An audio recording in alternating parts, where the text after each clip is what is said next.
Black Star Network is here. Hold no punches. I'm real revolutionary right now. Support this man, Black Media. He makes sure that our stories are told. Thank you for being the voice of Black America, Roland. I love y'all. All momentum we have now, we have to keep this going. The video looks phenomenal. See, this difference between Black Star Network and Black-owned media and something like CNN. You can't be Black-owned media and be scared. It's time to be smart. Bring your eyeballs home. You dig?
Folks, what's happening today is Thursday, April 9th, 2026, coming up on Roland Martin Unfiltered, streaming live on the Black Star Network. I'm here on the campus of Virginia State University in Petersburg, Virginia, where we are having a conversation about today's politics, Virginia, but also what's happening April 21st when it comes to the critical referendum that changes the congressional makeup. We're going to talk about how that is going to impact not only Virginia, but also the country, and it will impact African Americans nationally as well. A stellar lineup of folks. We'll be talking with Virginia State's president about what's happening on this campus, 2027 budgets coming out of Congress, and what's happening with HBCUs nationally. Again, we'll have national leaders, state leaders, lots to talk about. Plus, we'll pay homage to Paul Robeson, whose birthday will be today, one of our greatest leaders. We don't talk about him enough, but we'll also share the perspective as well. Folks, it is time to bring the funk. I'm Roland Martin Unfiltered on the Black Star Network. Let's go. He's got it. Whatever the miss, he's on it. Whatever it is, he's got the scoop, the fact, the find. And when it breaks, he's right on time and it's rolling. Best believe he's knowing. Putting it down from sports to news to politics. With entertainment just for kicks, he's rolling. It's a go, y'all. It's Roland Martin, rolling with Roland now. He's funky, he's fresh, he's real, the best, you know he's Roland Martin now.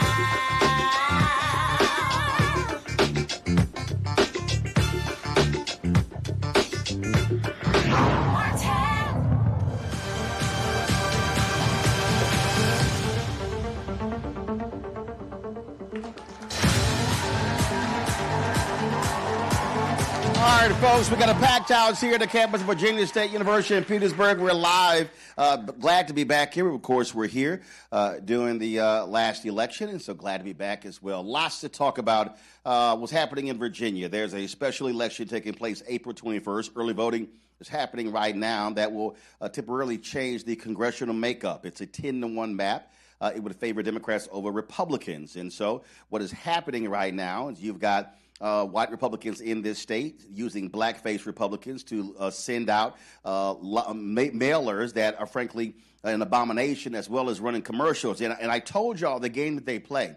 And so if y'all actually watch this show, when you turn on our YouTube channel, they actually are running their ads before this show. So they went to YouTube to specifically buy this show. And so they're not paying us. They went to YouTube to run their ads. The same thing the MAGA folks did in the 2024 election. And so just understand, what is going on here. So we're going to be breaking down this referendum and talking about what's happening in the state as well. And so a lot of people we're going to be chatting with. Let's kick this things off with Samuel Parham. He's the mayor of Petersburg. Y'all give it up for him.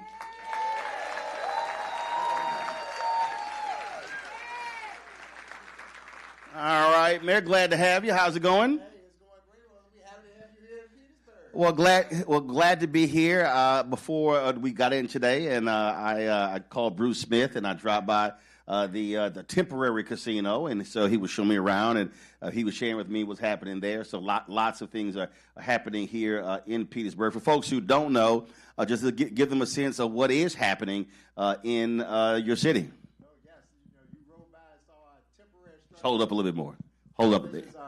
Our live casino hotel resort is under construction right now in Petersburg, which is a $1.4 billion development, which is the largest in the history of the city of Petersburg. And right now what you see in the temporary structure is over 500 jobs right there that's going on, along with 36 table games, over 900 slot machines, and a restaurant is in there.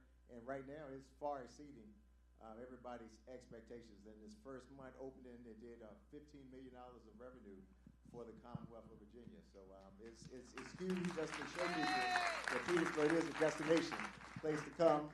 And once the hotel and the 4,000-seat entertainment venue, the 75,000 square foot of conference and event space, we're going to be able to host you over there too, Roland. So mark your calendar. So in 2027. Well, they took me through the whole deal, and they were showing me everything. They told me it's 100 acres and showing all it's going to be in mixed-use development. And as somebody who does not gamble, but I play golf, first thing I said was, where the golf course?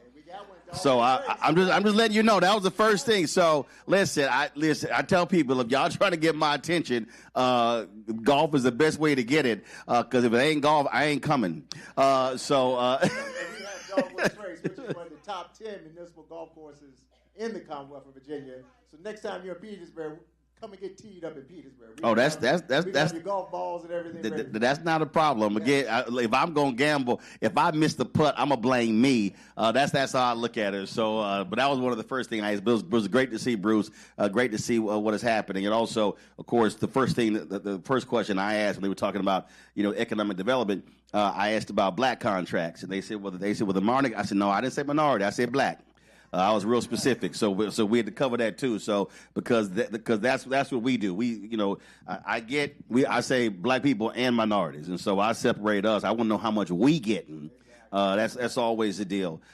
You talked about a destination, and listen, cities all across the country are trying to figure out how to put themselves on the map, and so with that, look, you have different options of people coming to the state. What do you want them to come here to do? I mean, obviously, once this is finished, but what else do you want them to do? Well, I want them to come here.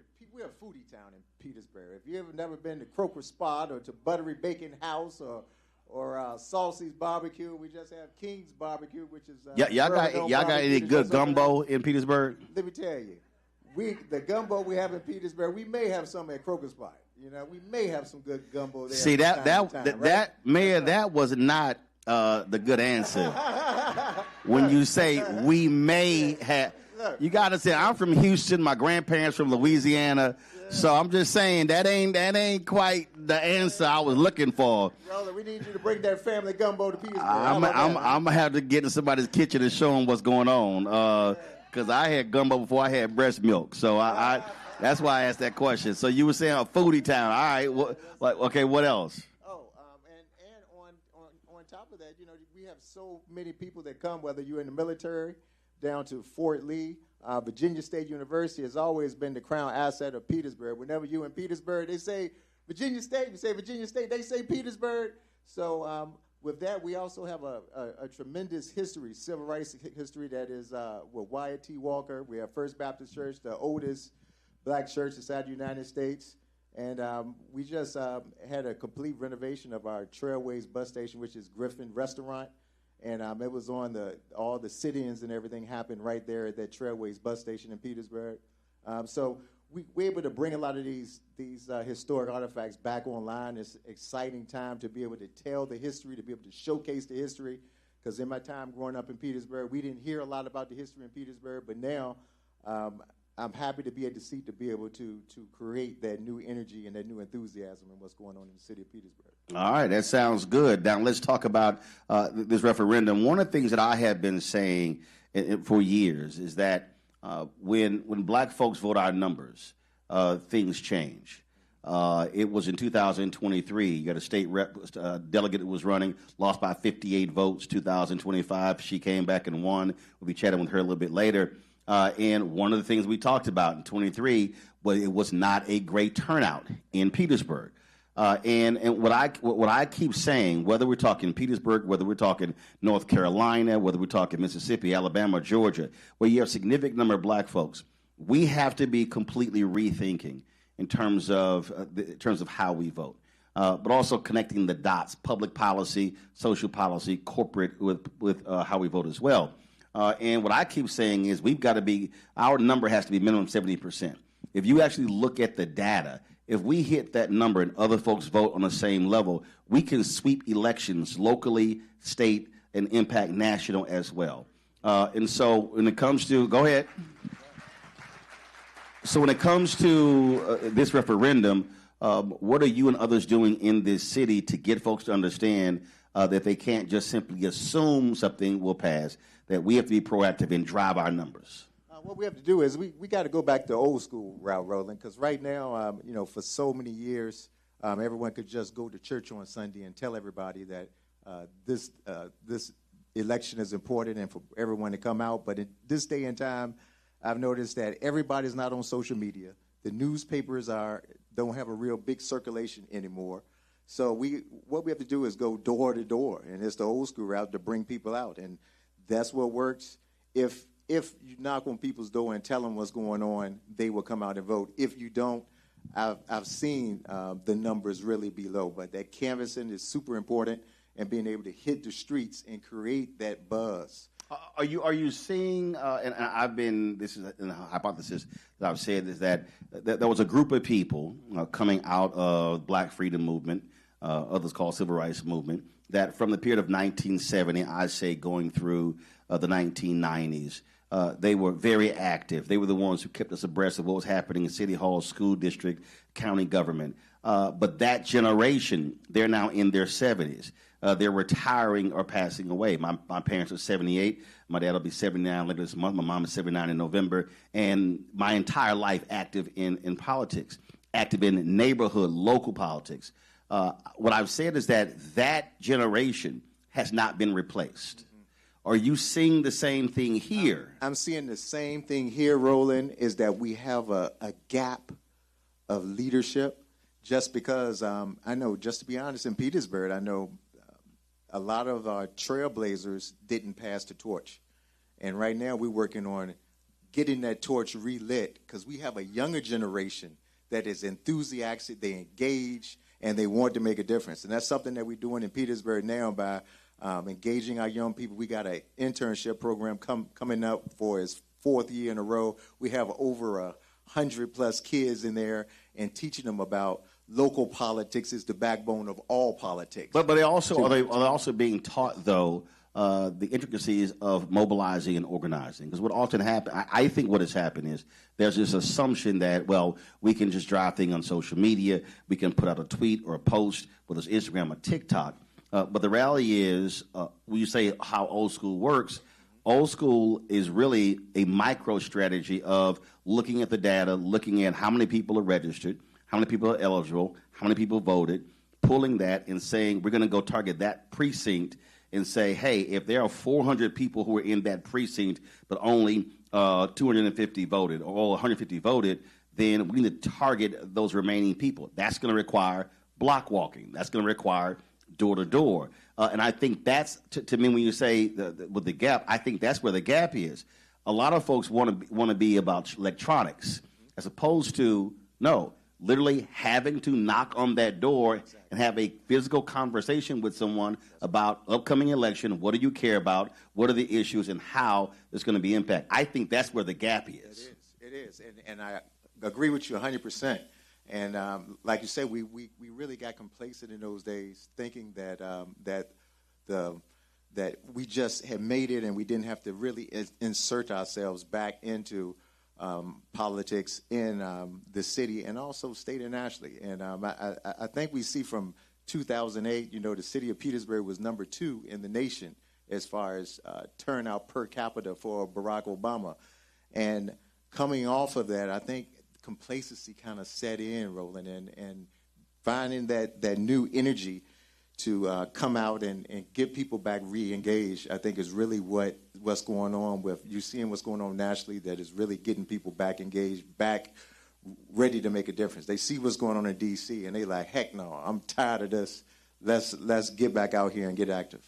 Well, I think it's not just folks got complacent. If you look at the stats, black turnout has actually dropped in each successive election since 2008. In fact, the 2008 election was the first time in American history, by percentage, not overall number, that a higher percentage of black voters voted in 2008 than white voters did. Yes. It never happened in American history.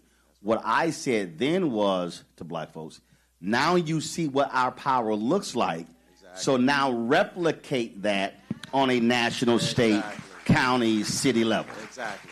And that's key. That's where we are today, to build that enthusiasm, to build that level of engagement. And I see the city of Petersburg is definitely going to be in the forefront of that. We are the blackest city in the Commonwealth of Virginia. So I tell everybody that all roads lead through How Petersburg. black? What's the number? 80%. Okay? 80%? Yes. Over 80% African Americans. So you got to realize when you're talking to make a change, to make the pivot, we want you to start in Petersburg, because we have the door stops, the doors, and we have the homes, and the people that are in Petersburg are there and waiting to be tapped. So we're going to have all boots on the ground to make sure that we get everybody out for April 21st. All right, well, and I tell people you don't have to wait until April 21st. You can actually vote now. Yes, my deal is like, get it done. That's right. Go vote now. Don't wait. That's right. Absolutely. All right. Mayor, we appreciate it. All right. Glad Appreciate you, Roland. Thanks so much. I'm going to have them golf balls waiting for you. Dogwood Trace. Listen. Come play Petersburg. I can play. Can you play? Hey, I can play. Let's do it. It's on. Hold on. Let's get it. What's your handicap? Hey, come on there, roll it. No. What's your handicap? What's your gin? Man, my gin is too high right now. See right there. See, when somebody tell you they can play, then when you ask them that handicap, then you ask them to show you the actual handicap number. It's amazing how that conversation just trails off. It's too high. It just drops. It just drops. All right, then. I appreciate it. Appreciate you. Thanks so much. All right, folks, give it up for Mayor Parham. We got a QR code for y'all. The John Mercer Langston Institute of Political Leadership here at Virginia State University is conducting a nonpartisan survey to assess public opinion across the Commonwealth.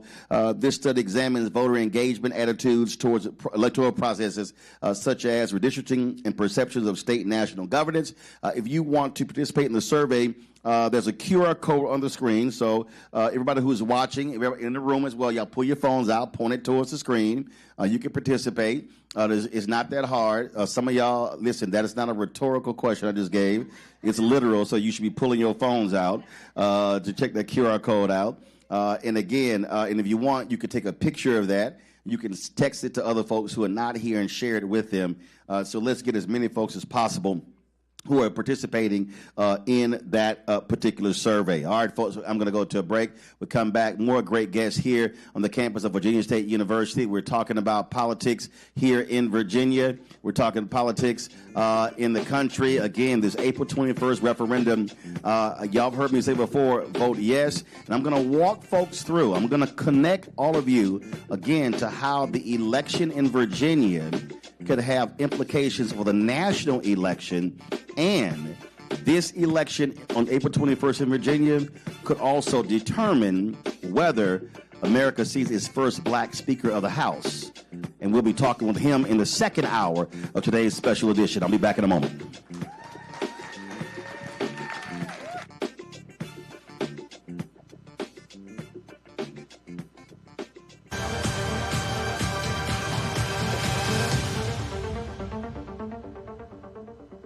Virginia, we are counting on you. Republicans want to steal enough seats in Congress to rig the next election and wield unchecked power for 2 more years.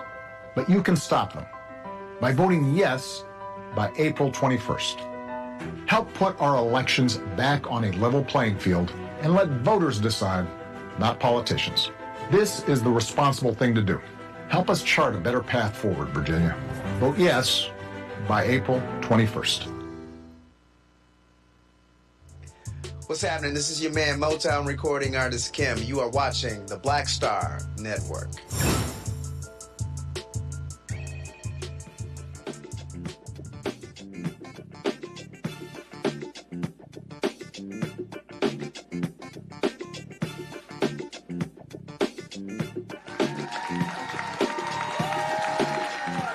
All right. We are back again. We are here, folks, on the campus of Virginia State University. Back here, we were here last year when they had the House election, when the multi-purpose center.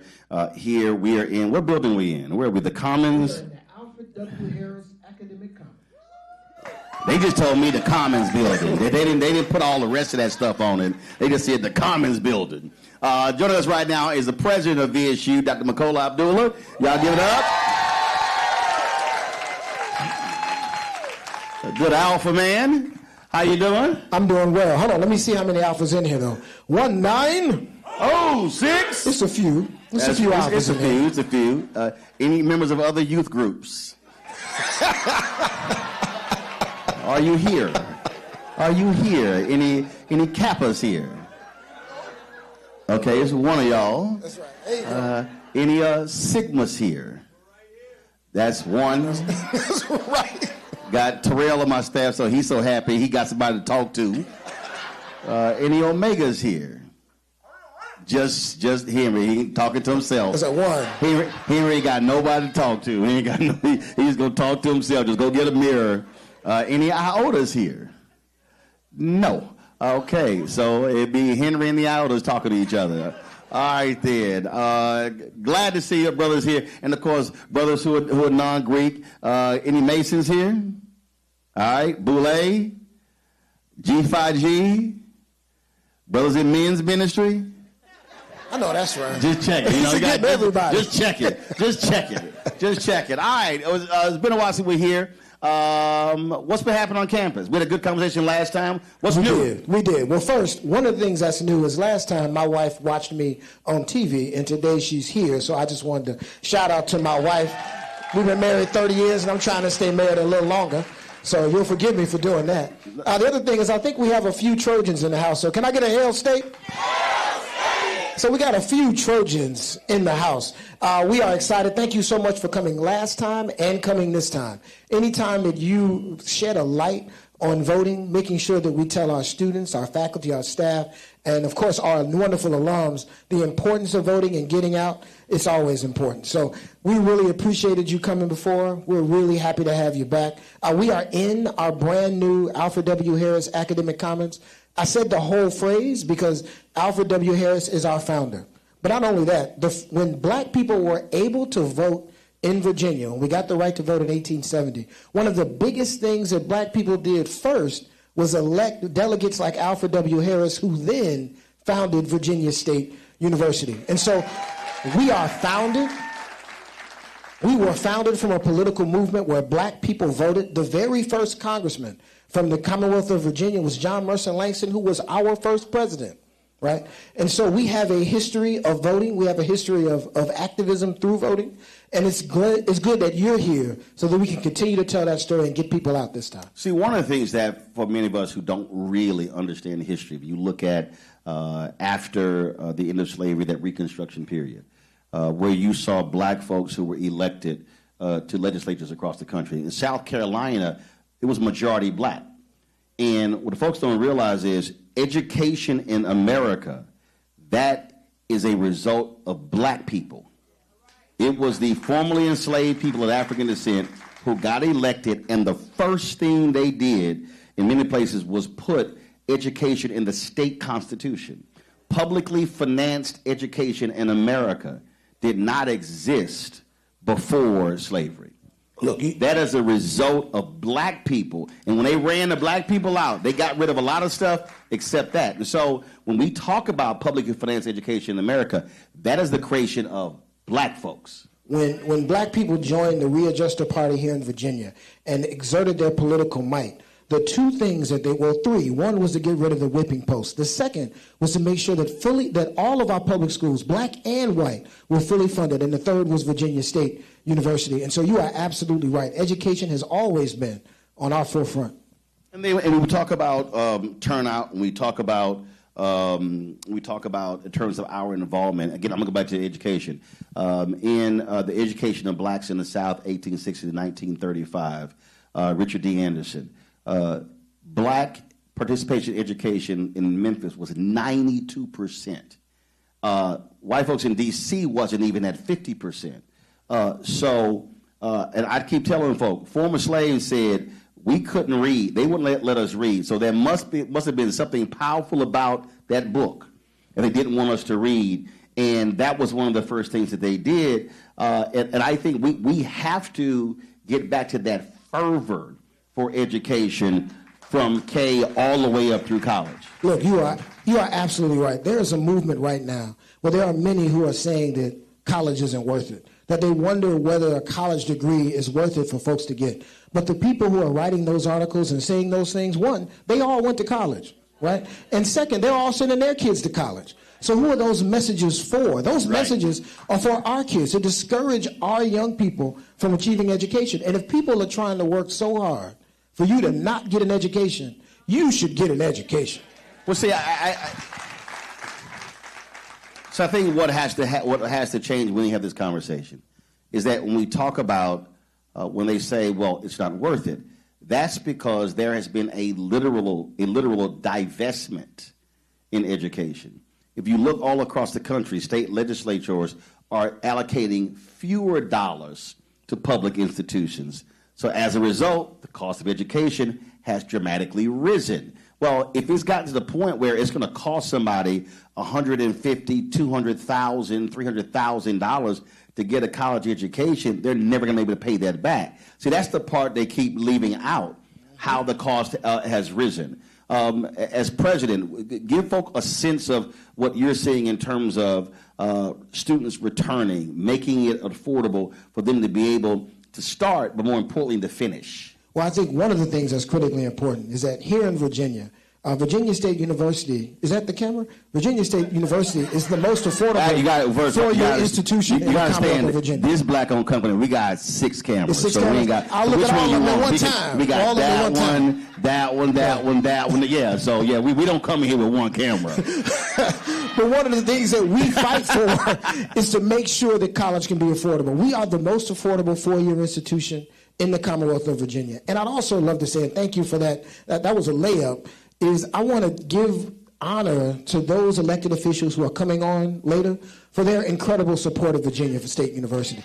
Whether it's Delegate Kimberly Pope Adams, who holds the very seat that Alfred W. Harris used to hold, Delegate Delores McQuinn, the Speaker of the House, Don Scott, our senator, who I just saw backstage, Senator Tim Kaine, who many people don't know, but he is largely responsible for the multi-purpose center existing here at Virginia State University. And so we've had some incredible support from elected officials, and I'm honored to be here at Virginia State and to work in Virginia. Well, but you name those folks, but that's what I mean. We talk about how we vote. We have to tie our vote to what someone says they're going to do, and then make sure they actually do it. And that's important, because there are a lot of folk who run, who win, then when they get into a state capitol or get to Congress, then don't do those things. And so I am constantly trying to connect the dots and get people to understand if there's a direct correlation to who we elect and then what is the public policy that then is achieved once they're actually there. No, look, you're absolutely right. As you know, I'm a public official. I have a government job here in Virginia, so I don't talk politics on camera. Having said that, though, I understand. Well, no, hold on. I want to pin the pin in that, because here's what I need people to understand. Yeah. This is a state institution. That's right. Which means it is governed by the state. If you're governed by the state, that means this entire institution is a political institution. This entire institution is a political institution. Let me finish. Hold up. But I need the alumni and the students to understand that their engagement in the political process has a direct result on what returns back to the campus. So you can't divorce the two. Oh, no, you can't. As a matter of fact, let me pick that up. And that's why it's important that you're here to talk about voting, particularly for this referendum, right? One of the things that we have to do, we have to go out, we have to vote and make our votes count. And then we've got to hold the people accountable for the work that they're doing. And so you're here. I want everybody to read and understand the referendum and then get out, and how you go vote, get out and vote before April 21st, because you can do it now. And if you support it and you think that it's what needs to happen, then you need to support the people that wrote it. And if you don't support it, then you need to vote the people who wrote it out. But we have to hold our elected officials accountable after we vote. It's not enough to vote once every 4 years. We vote every year, sometimes twice a year, right? And when we do, we always have to go out. We have to represent. We have to make sure our views are on the table. When it comes to campus, folks who don't know, how many students? We got a little over 6,000 students. We're about 250 acres. We have a plethora of undergraduate programs and I believe 10 graduate programs. We are in the CIAA. Last year we won the basketball championship. We got the best students in the world here at Virginia State University. And we just completed, because you're sitting in it, a $130 million academic building that houses many of our academic programs and students taking classes in here now. We got a dormitory going up, a new welcome center going up, new things are happening at Virginia State University. As my communications person tells me all the time, greater happens here. How are you, because a lot of people don't realize that you can either be registered where you go to school or home. And so how have you all been letting students know, check your status, and if you're not registered at home, then you can actually register here and vote here? I want to shout out the political science organization here on campus, the group of students, and also SGA, along with our John Mercer Langston Leadership Institute, that really works hard to get the word out to students, to tell them, one, if they're local and they decide to vote local, where can they vote? If you're on campus, you vote in one place. If you're off campus, you're going to vote in another. If you're going to take an absentee ballot and vote where you are, how do you get that absentee ballot and how do you vote? We want students to vote wherever they feel most comfortable, but we need them to vote. Right. But as I tell them, you got to be registered first. You got to be registered to vote. And then vote second. A couple of more questions. I did your commencement a few years ago, and for your commencements now, does the band or the choir show up now? The band and the choir show up now. Okay, yes, I'm just saying. I mean, had me doing commencement, wasn't nobody there, so I made a brother who was graduating sing. I was going to talk about that. You brought a graduating senior out of the audience to sing impromptu from the stage. You can't have nobody black sing. You can't have nobody black speak without an A and B selection. Look, that was so good. I've done that same thing twice. So I copy you now at commencement. I'll bring somebody up. I brought Perry Evans up last time. So we always try to get some some music. Checking, because I was like, ain't no band here, ain't no choir here. I said, we got to have some form of music up in here. So we got it done. All right, then. Well, Mr. President, good to see you. Congratulations on all that's happening. And I really do hope that we see a massive turnout of students on this campus in this referendum because, again, when I hear students complain now about what's happening with student loan debt, there was a different policy when Biden and Harris were in there compared to now. That's tied to the election. The attacks on the Affordable Care Act, you can stay on your parents' insurance until you're 25. Guess what? That also involves in voting. And so I'm always trying to get students to understand you can't check out of a process because they're playing politics against you now, so you might as well be in the game. Look, you heard Roland Martin. Your vote matters. Thank you, sir. In every election. Thank you for coming to Virginia. I appreciate it. Coming up next, Senator Tim Kaine will join us. We're live here at the campus of Virginia State University. Don't forget, if y'all want to support the work that we do, join our Brain and Funk fan club. Unlike a lot of these right-wing media folks where they got billionaires cutting them checks, that is not the case with us. But our fan base has been amazing. More than 38,000 people have donated to our show since we launched September 4th, 2018. They've given in excess of $5 million in those 7 years, folks buying into our vision. And so if you're one of those folks who want to join, our goal is to get 20,000 people on average contributing $50 each a year, which comes out to $1 million to offset our expenses, which come out to $195,000 a month. I keep telling y'all, freedom ain't free. People hit me all the time like, hey, can you come to our campus? I'm like, you do know that actually costs, because we came here with 9 people, 2 vehicles, lots of equipment, and everything you see here is paid for. And so we got top of the line stuff, 4K cameras and all of that, but the costs are real. And so when you contribute to our fan club, you help support this show and the 5 other shows that are on our network. If you want to use Cash App, use the Stripe QR code. You see it right here. That QR code is also for credit cards. Checks and money order, make it payable to Roland Martin Unfiltered. There's a whole bunch of y'all do not believe in digital. Y'all still seeing checks and money orders, and I got to go to the P.O. Box to pick them up.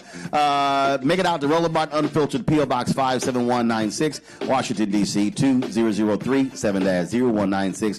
PayPal is R. Martin Unfiltered. Venmo is RM Unfiltered. Zelle, Roland at RolandSMartin.com, Roland at RolandMartinUnfiltered.com. Back in a moment.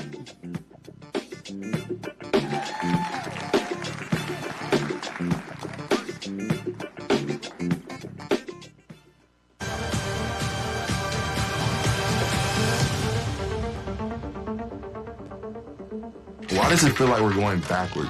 Voting rights under attack, schools stripped of funding, Black history erased. This is the Trump MAGA agenda. They want to take us back.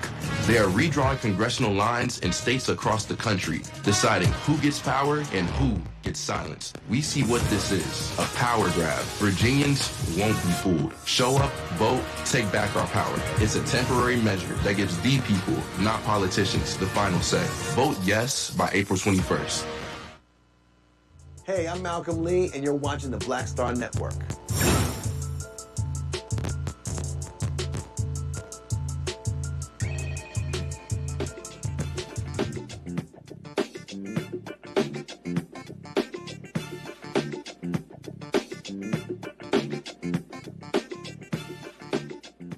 All right, folks, welcome back to Virginia State University. Glad to see everybody here. We'll continue our conversation talking about what's happening in the state politics and, of course, this crucial referendum taking place April 21st. Voting is happening right now. Put your hands together for our next guest and welcome one of your 2 United States senators, Senator Tim Kaine. Thank you, guys. Hey, Roland. How's it going? Good to see you. Glad to be with you. Yes, sir. Take a seat. Will do. All right.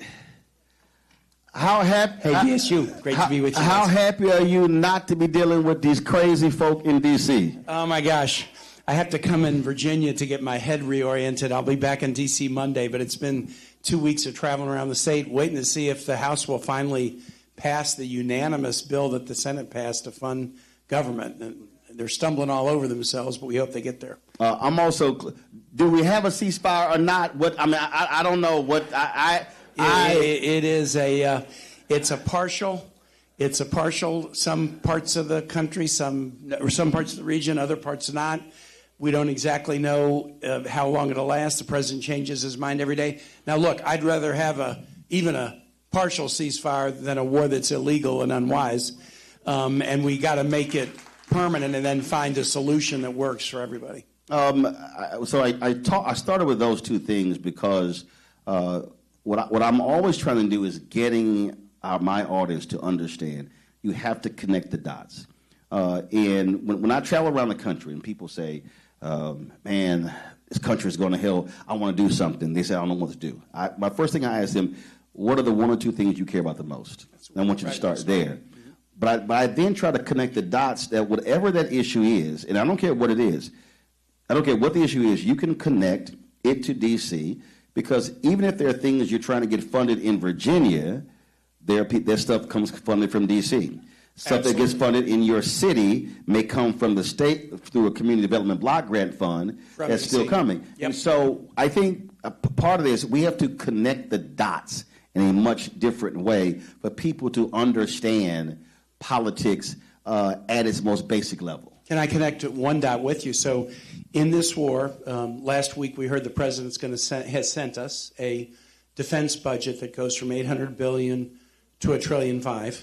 And he said, Medicaid, child care, Medicare, we don't have enough money for that. We're fighting wars. You can't increase the defense budget by that much without taking it out of other programs. And so we're going to see a budget that isn't, the headline might have been the increase in the defense budget, but buried in the details is all the cuts that they're making. Yeah. Pell Grant, there's a Pell Grant shortage. We could be doing that. We could be giving people more health care. The $200 billion that they want as a supplemental for Iran, that would have funded the ACA tax credits for like 7 years. They weren't willing to do that because they wanted to do tax credits for the top tax giveaways to the top 1%, and now we're going to do more in war and claim we don't have enough money to get people health care. But not only that, we broke it down just the other day on the show, the proposed cuts that they are sending, cuts to HBCUs, yep, cuts to affordable housing, cuts to opportunities for black-owned businesses. Mm-hmm. So we listed all of the things that they want to cut that specifically impacts African Americans. Yep. 80,000 people in Virginia have already lost SNAP benefits because of that reconciliation bill they did last year. Tens of thousands have lost health care because they wouldn't extend the Obamacare tax credits. We already have in Virginia health care providers that are closing because of Medicaid cuts. 3 primary clinics in the Shenandoah Valley and Farmville. They just shut the labor and delivery ward at the main hospital in Farmville. So if you're going to have a baby there, you got to drive a long way rather than having a baby at the hospital right in town. All these cuts were because of that reconciliation bill, and it only passed because they rigged to steal the 3 seats in North Carolina. It would have failed except for the seats that they stole, and they're trying to steal more seats in other states across the country. Well, I want to go back to the 80,000 SNAP benefits because all of those farmers who voted for Trump didn't realize how much money they were making because of the SNAP program and USAID. And so now all of a sudden, I'm seeing all of these orange tears, and I'm like, orange tears. Yes. Took me a minute. Yes. And I'm like, thoughts and prayers. I'm sorry. This is what you voted for. Well, you look, this is a land grant. So we're right here with an ag department at Virginia State. It's always been a heavy ag research school, right? Ag and forestry is still number 1 in Virginia. But they've been hit with tariffs. They've been hit with indiscriminate immigration raids. And they're hit with these cuts. Rural Virginia is most dependent upon Medicaid. So when Medicaid cuts happen, it's not the hospitals and cities that close. It's hospitals and clinics in rural Virginia. And you're right. I think some are starting to say, hold on a second. This isn't what I wanted. Maybe you didn't want it, but it is what you voted for. You mentioned the 3 seats in North Carolina. And again, trying to get people to think differently. And I've seen all the commercials. I live in Northern Virginia. I've seen the commercials. I've seen the mailers. I've seen those things. I've seen, again, the orange tears of conservatives in this state who were very quiet with what happened in my home state. Yep. Understand, I'm still a registered voter in Texas. my home was in the 30th Congressional District of Congresswoman Jasmine Crockett. Yep. I follow, my parents live in my home there. All my family's in Texas, so I know it very well. The reality is, this entire gerrymandering fight, this mid-decade, this started, this cycle with Donald Trump saying, give me 5 seats in Texas. Yep. That's where it started. Mm-hmm. So when you hear a lot of the Republicans who are complaining about what's happening now in Virginia, they were quiet when that happened. Yep. They were quiet when, in Missouri, the Republicans took the seat of Congressman Emanuel Cleaver. Yep. They were quiet when Republicans in North Carolina took the seat of Congressman Don Davis. They were quiet in 2022 when Ron DeSantis took the black seat in northern Florida. Yep. So what people don't realize, the Republicans have actually taken 5 black seats through gerrymandering, but they're complaining about 10-1 in Virginia. Right. It is a complete double standard. And just use the North Carolina as an example. When North Carolina GOP did it 23-24, took 3 seats, that was the margin that passed the reconciliation bill. Actually, I want you to go before that. Yeah. Because the Republicans had a 10-4 majority in North Carolina. Yep. When the Democrats took control of the state Supreme Court, they got rid of gerrymandering. It was 7-7. Yep. When folk did not vote, Sherrod Beasley lost by 401 votes. Republicans took it back. It went back to the old map. That's where those seats came from. So that was a point where it was 7-7. Sure. But that's also an example of folks not voting in the state Supreme Court race, which impacted gerrymandering. And so people have said to me, oh, well, so North Carolina did something. Why should Virginia? Well, if North Carolina did something and the result is Virginians lose Medicaid benefits, Virginians lose SNAP benefits, as Texas is going to make it worse and our people are getting punched, you can't just stand around and do nothing. And I'll tell you the other thing, Roland, that I feel very strongly about, and this is a question for the audience. What is the likelihood that if Donald Trump doesn't like the election results this November or in November 2028, what's the likelihood that he'll try to interfere with them and overturn them?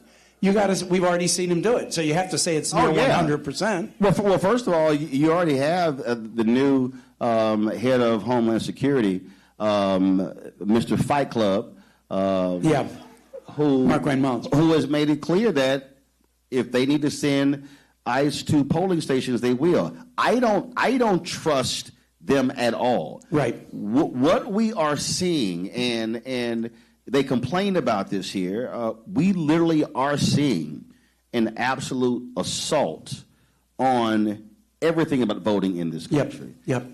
We are seeing an assault. This is, for me, a Jim Crow 2.0 when we see the attack. This Louisiana versus Calais decision is going to be devastating to black politics across the South.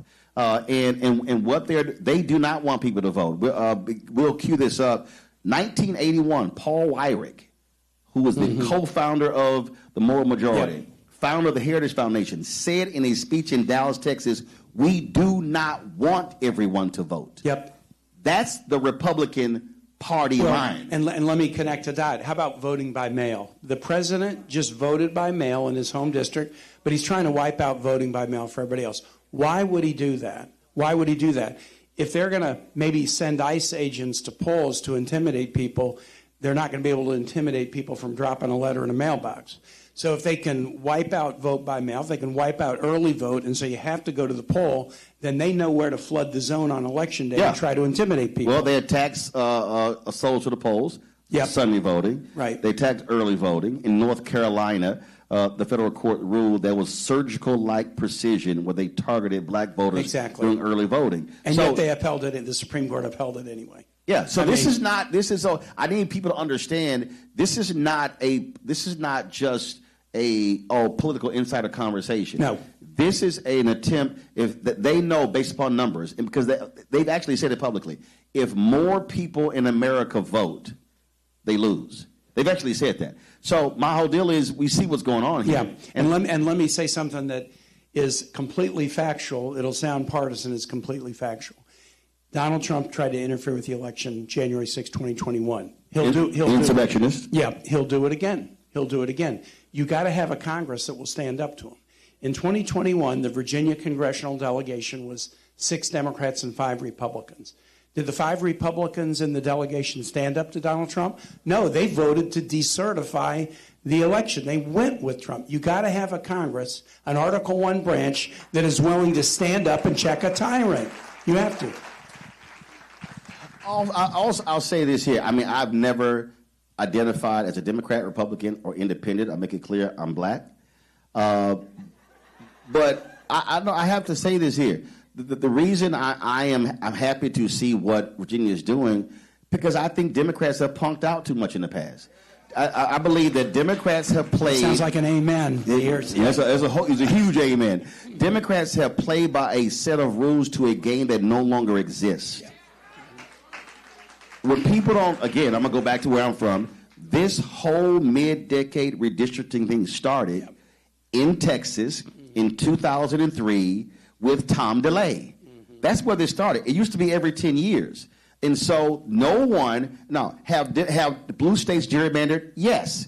The Supreme Court ruled they don't have any authority to oversee political gerrymandering. It's up to the states. And I've said, you Democrats would be nuts to say, okay, y'all go ahead and take it as far as you can, but we're going to play by a different set of rules and be fair. I'm like, no, this is about power. Mm-hmm. And so I'm glad to see Democrats finally wake up and say, no, we taking this thing to the mat. I mean, this is how you have to play the political game that's being played right now. Well, and you know, the Virginia motto, our Virginia motto hadn't changed since 1776, Sic semper tyrannis, we stand up to tyrants. And if we were to be silent or quiet when this is going on, we wouldn't be true to what we say about ourselves. But what the issue that you're facing right now is this, and that is you got to get folks out. When you look at various polling data, certain folks are not necessarily excited about it. Obviously, Republicans are really pushing hard. No. When you look at the messaging, does it need to be even more explicit and tougher in laying it out? Because I said fair, I get that. Yep. I personally believe that the messaging is too nice. Yep. Okay. People have to really understand the stakes and what is at stake by voting yes or no. I'll pass that on. I mean, that's why I always talk about what they've done in other states has already led to the closure of Virginia healthcare facilities. What they've done has already led to 80,000 people lose SNAP benefits and tens of thousands losing Medicaid. You got to make it like it's not a theoretical, like a good government exercise. They are kicking around some of the most vulnerable people in our Commonwealth, and nobody elected me to the Senate to stand around and watch my people get punched and not try to come to their aid and make sure we're fighting back. You got to fight back. I believe in rules. I lived in a military dictatorship in Honduras where there wasn't a rule of law, and that made me really believe in the rule of law. But when the other side is breaking the rules, you got to stand up to them. What does every parent teach a child about a bully, right? If there's a bully, you don't just cave, you stand up to the bully. You have to. Yes, that's why I use the hashtag team whip that ass. That's my hashtag. And so you got it right before I could. That's why I couldn't get it. Senator Warner was like, damn, did he just say hashtag team whip that ass? Yes, I did. Hashtag WHIP DATASS. That's what I said. Yes. Yes. Because I say that because again, I need that's a Texas the Virginia translation of whip that ass is sic semper tyrannis. Yeah. I don't even know what that means. See, what is it called again? Semper what? Sic semper tyrannis. Sic semper. Nah. Everybody in this room know what team whip that ass means. Because when y'all acted a fool, your parents said, let me holler at you. They did not say Tempur-Pedic sofa. They didn't say that. When I say make it plain, Joe Madison, God rest his soul, the Black Eagle. Right. Joe always said you got to put it where the ghosts can get it. And what I have been saying since the twice impeached, criminally convicted felon con man in chief, I don't use the title president. I respect the office of the president only if that person respects the office of the president. Wow. So he doesn't. And so I've been very specific by saying that what we are seeing is an effort to defund Black America. And what I need people to understand is that this is a literal war that we're in the middle of. Project 2025 was their game plan. Yep. They gave it to folks. And people still who didn't vote now are going, oh my God. Right. I mean, when I listen to these largely white farmers go, I didn't vote for this. Yes, you did. Mm-hmm. You just didn't read it. Mm-hmm. We tried to. And so I think we have to be as clear to people as possible what is going on, because the agenda that they're trying to execute is one that does not look out for that everyday common man. I keep saying the folk who support Trump, he won't even let them walk through his hotel lobby. Mm-hmm. But they're confused thinking he supports them. And people have to realize, like, this is a war over the next 30, 40, 50 years. That's what we're facing right now. Yep. Well, I would say in Virginia, because we're so military, people are really seeing what this president is doing. He said he was going to be a peace president. He was going to end forever wars, and said he started more wars in his first year than anybody in office. And he said he was going to focus on bringing prices down, both because of chaos and tariffs, and the wars that he's starting, prices are going up. So what he said, he did the exact opposite. But him doing the exact opposite of what he promised is something you could have counted on based on the first term. So in Virginia, this war weighs heavily, with so many families worried about their kids being deployed, going into a war with no rationale, no game plan, no ally support, and no public support of the American public, and no Congress. And 15 months of massive cuts to the Department of Veteran Affairs. Right. Massive cuts. They just what was the housing program for veterans? Yep. That just got torpedoed as well. Yep. That was a program specifically to help veterans get in houses. Yep. They got rid of it. Mm-hmm. Yep. And more and more and more, and that's why I know Senator Warner's here. The editorial in our Virginian Pilot paper down at Hampton Roads a couple days ago about the war said, listen, I've been forcing war votes virtually every week to try to get people, hey, you know, we shouldn't be hiding this under a bushel basket. Do you know Congress? We're 40 days into this war. Congress has refused to hold a single public hearing about it because the Republican committee chairs, the last thing they want to do is put these folks on under oath in front of a camera and have tough questions be asked. So they only tell us rolling in classified so that we can't share what we know. It's really frustrating to not know something. It's even more frustrating to know something. Have a family member ask me, is my kid going to get deployed, or how long are we going to be there? And for me to say, I'd really like to answer the question, but they're trying to handcuff me by putting it all in a classified setting. So this is, as you say, this is big, but the big global issues, you can connect them right back to the pain people are feeling at home. Absolutely. Senator Tim Kaine, we appreciate it. Thank you, Ron. Really Thanks good to be much. with you. Thanks. Thanks a lot.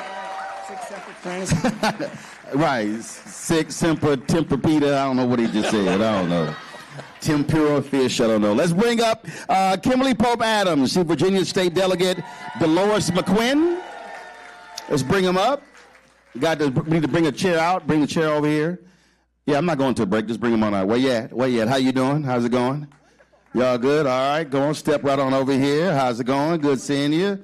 Absolutely. Step right on up. We got the other microphone. Here we go. Well, you all good? All right, step up. Don't worry about it here. Just take this one. Don't worry about it. Ain't no thing. I don't need that. Don't worry about it. We got it. Plus, you're a little shorter than me, so I can just sit right in it. She did that step up. All right. First time I've seen you since you won. That's right.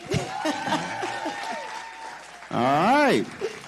How's it been going so far? Oh, it's been going fantastic. I feel like I'm in the place I'm supposed to be so I can get the work done that we need. All right, then. Let's talk about this referendum. Again, when leadership change, Democrats controlling the House, Senate, Governor's Mansion as well, you had folks who said, don't do this, don't do this. Why is it critically important to change these maps from your perspective? Oh, it is critically important because we're not redistricting for Virginia. We're redistricting for the entire United States.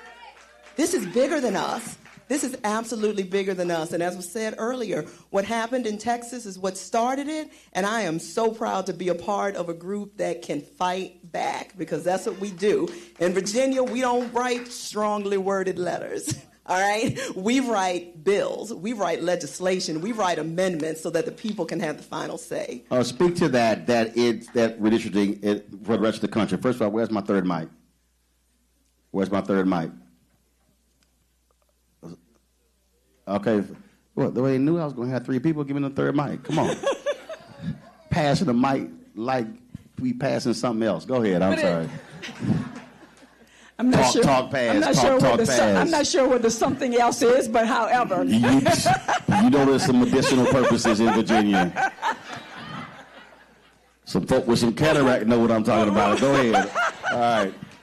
But you know what, the purpose of it, and Kim has already certainly spoke to that, we need to make sure what we're doing is not just about Virginians. It's about this country. It's about our communities. It's about our nation. It is about those, the education, the health care, all of those services that we know need to be provided, and especially in sometimes, you said, black community and communities of color, we need to make sure that we are doing our part. And I think we sent a very clear message from the General Assembly that, you know what, we're in this, and we're in this fight to stay. And I think that the people, the big challenge for us is to make sure that all of us are getting individuals to the polls, knocking on doors, text messages, calling individuals to make sure that they are going to the polls. So that's where we are. But that's what we are doing. So I got to get your take on actually. So y'all fix the mic in the break.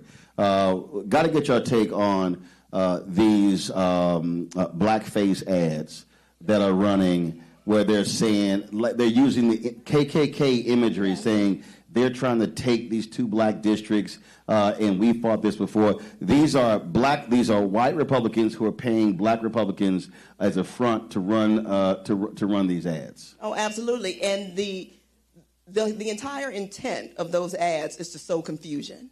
What they want to do, they're hoping that in those negative ads, they're hoping that black people will do one of two things. Either they will accidentally vote with the other side, or they just won't vote at all. Because either way, that's a win for them. And I say that to everyone I talk to. Not voting in this special election is the same as voting against your best interest. It's no different. So when I see what they're doing, and I see, because they assume that we aren't as smart as we are. We've always been smarter than they've given us credit for, and this time is no different. People are going to see those pieces of mail, they're going to see those ads, and they're going to know what to do. They're going to know to vote yes. Are you hearing from your constituents that this is confusing? Absolutely. Many of them are confused, and that's why when I say it's incumbent upon us, all of us, not just elected officials, not just the church, not just preachers, but every last one of us, to tell someone else, you need to go to the polls or take them to the polls, do the early voting. It is so important because people are confused, and especially the elderly population. And so we need to make certain that we are helping them to understand what's going on. When they saw the picture of President Obama and the governor saying no, then many of them called me because they wanted to know, well, what is this all about? I even had a minister to call me and said, I thought that we're supposed to vote no. How did you... See, y'all know she cussed. You know she cussed that minister out. You know she did. You know you cussed that minister out. Go ahead. It is what I told them. It is yes, yes, yes, yes, yes. All the way yes. And that is the message that we need to deliver to our communities, deliver to everyone you know. Roland, I think about this and think about the fight that, democracy is generational. our people fought to have the right to vote. October the 22nd, 1867, the first African-American man went to vote at the polls. They fought. And we got to sustain and maintain, and it's our time for this generation to fight what we know is right and what we need in our communities. So here's my question. Again, I deal with messaging every day with the show. And again, so this is what I see. And so if y'all got some new flyers, I want to know what they are. So I just want you to understand, and again, this is basic fundamental politics. And Lee Atwater was one of evil, but understood politics. And he said, so you have this flyer, and vote no on gerrymandering, protect minority representation. And then you've got this huge photo of former President Barack Obama. And then on the back, let voters decide, not politicians, Barack Obama. Huge photo, vote no today. Okay? So I'm just going to sit here, and again, y'all, this is very basic. Let me just count. 1, 2, 3, 4, 5, 6, 7, 8, 9, 10, 11, 12, 13, 14, 15, 16, 17, 18, 19, 20, 21, 22, 23, 24, 25, 26. So 27 words on this side. You probably got about the same number of words on this side. Okay? This is the vote yes. It's a lot more words, even more words. Yes is too small. I'm just walking. Yes, go ahead. All right. Can you I'm just walking you through. There you go. Oh, that's the new one. This is the new one. How new is this? But I want people to understand that, okay, this is new. I got it. But Obama's only on the back, not on the front. Yes, because that is what we use while we're knocking doors. Gotcha. We are showing up, and we're showing up with what you're holding, because we are the best validators. We can speak to each other. We can spread the word. So as my colleague said, it's incumbent upon us to not just have it in writing, but to deliver it. We have to have the message and be the messenger. So the reason I want to talk about messaging important. So this says protect minority representation, vote no on gerrymandering. This is the facts. The facts are the people who want black folks to vote no literally stole 5 black seats. Yes. Yes. They stole 5 black seats. But here's the flip side. If this passes and Democrats take control of the House, not only will you have a black Speaker of the House, you will have 7 African Americans chairing committees. You will have 30 CBC members chairing subcommittees. So the reality is this voting no does not protect minority representation. Voting yes actually increases black power. But that also has to be explicitly stated for folk to understand. Absolutely. And it's no better messengers than myself and my colleague. We're a part of a Democrat majority in Virginia. There are 64 Democrats in the State House. So we know what our power can do. So that's why it's incumbent upon us to make sure we let people know this is bigger than just Virginia. The entire nation is counting on us to level the playing field, and it starts by voting yes right now. Last point.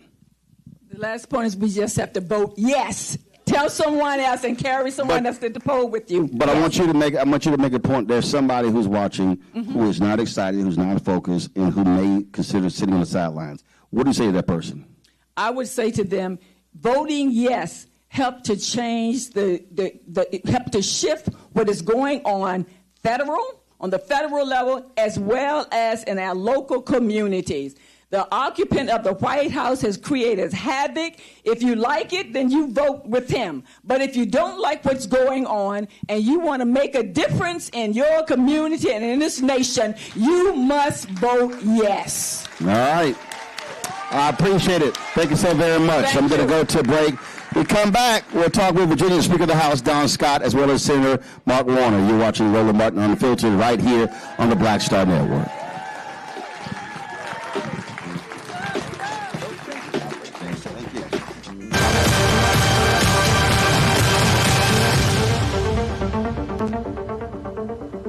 Why does it feel like we're going backward?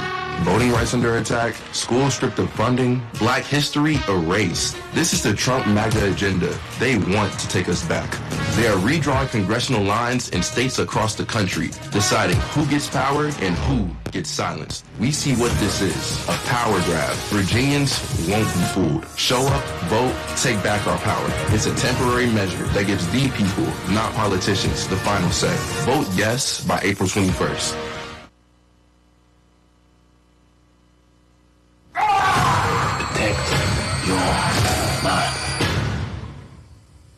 I love you, son. And your mother. More than anything. And I'm gonna keep doing the best I can to prove it.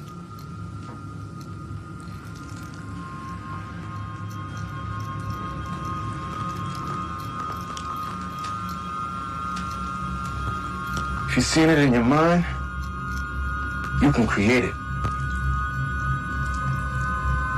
Protect your mind, son. It's your greatest asset. Protect your mind.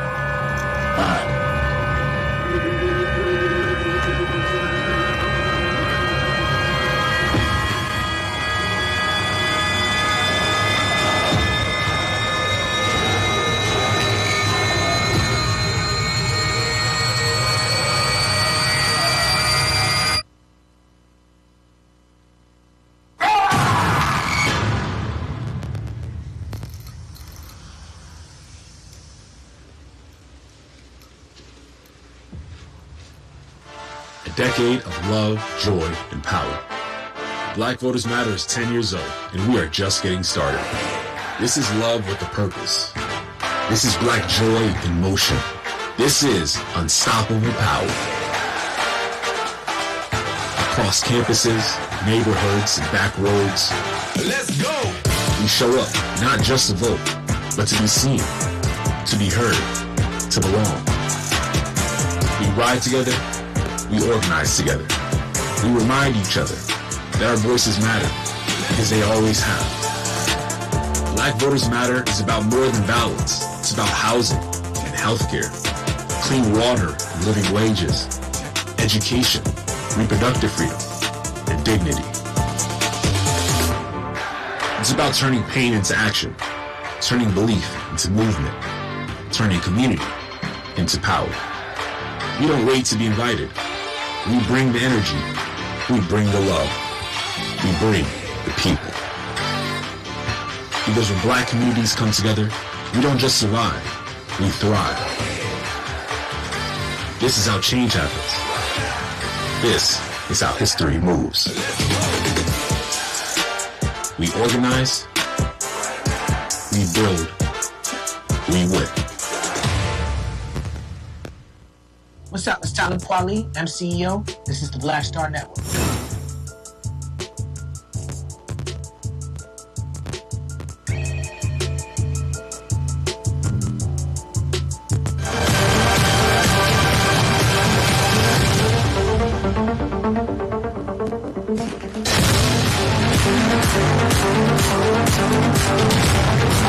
Folks, welcome back. We're here at Virginia State University. Roland Martin Unfiltered, broadcasting live. Great to be back here. Our next two guests, y'all know them well. Sitting to my left, Virginia's senior senator, Mark Warner. And, of course, the first black Speaker of the House in Virginia, Speaker Don Scott. All right, let's get right into it. One of the things that we are seeing here, when we talk about, and I've been saying that this administration targeting African Americans, defunding Black America, we have a grossly unqualified individual who wasn't even good. Right. That's a long list. Who wasn't even qualified to be even a TV anchor, who's Secretary of Defense, who is specifically targeting black folks. I had retired Lieutenant General Russell Honore, who said he sat on that group where they recommended people. He said it was an apolitical process. This man is targeting black members of the military, women in the military. He desires white men in leadership in the military, and as Pete Hicks said, and that's what happens again when people don't vote. This is the end result. This man should have never been anything but a Fox News announcer. And he has cut back a black chairman Joint Chiefs. He cut back black senior leaders in the Air Force. He's got taken now 4 recent, he particularly goes after black women.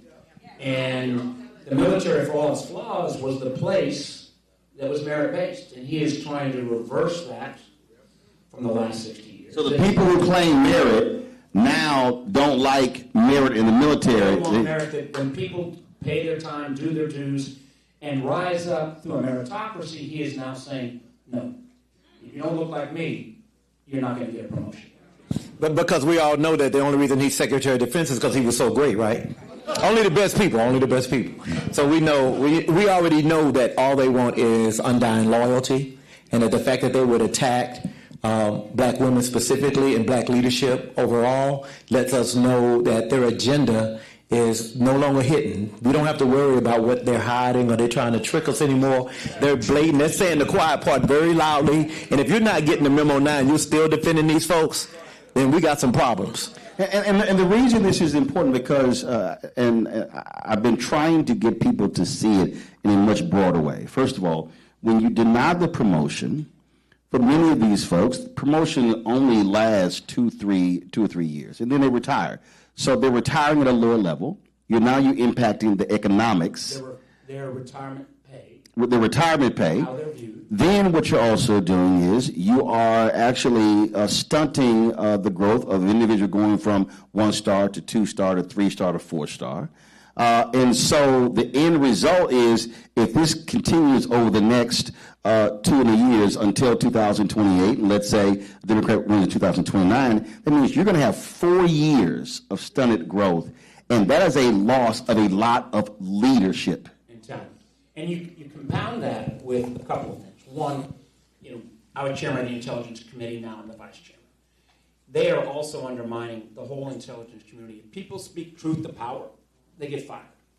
And what I've seen, when I've worked with a lot of these Republican senators, I think they love our country, but they have lost all backbone and spine. There is no Republican Party. There's a group of sycophants to Donald Trump. And I've seen Republican senators quit that. I wish they would go public because they said to me, Mark, I don't like this, but I can't afford to pay for security because what happens is this MAGA crowd goes not only after the senators or the speaker, but we all absorb that. That shouldn't be the price of admission, but it is. But what this crowd does is they go after the families, particularly their daughters. And one senator told me, I can't afford to pay security for my 4 daughters. This senator's quitting.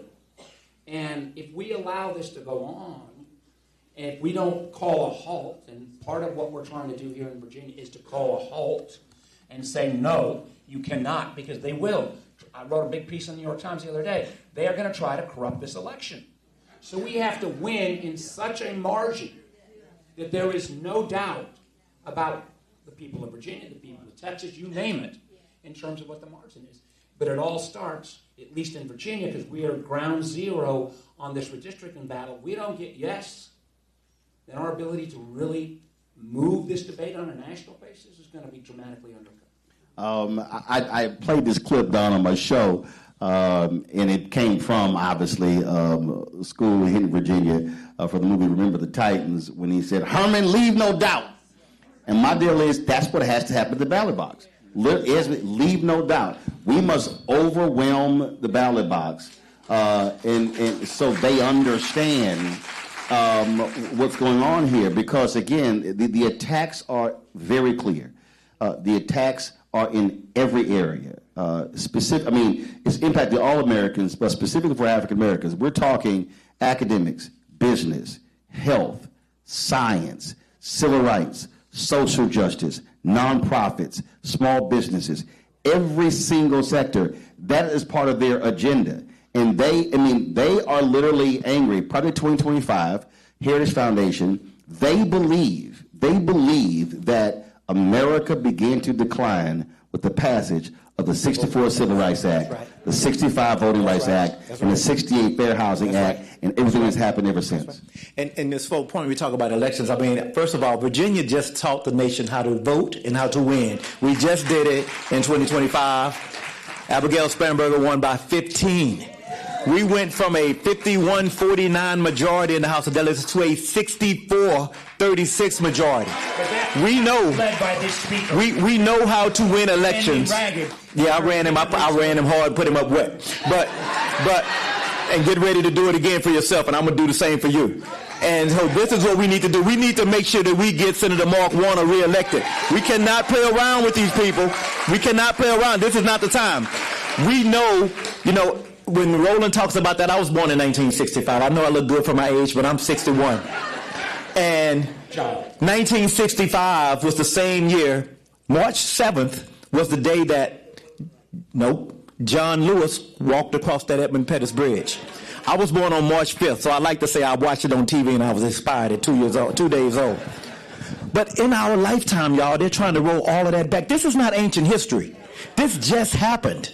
And so in our lifetime is when America began to realize the real call of its promise, where everybody got to participate in the democracy. That's what we're doing right now. Be true to what you put on paper. And they put it on paper, and now we're holding them to their account. And now that we are, listen, we're the most feared part of the electorate in the world right now. The black vote in America, the black vote in the Commonwealth of Virginia. If we come out and do what we need to do, that is why they are lying in those flyers every day. They sending those flyers out just lying. They lying on Abigail Spanberger. They lying on President Barack Obama. They sending out anybody. They know that because our power is so strong. When we unite, we get to have a voice in every part of this country.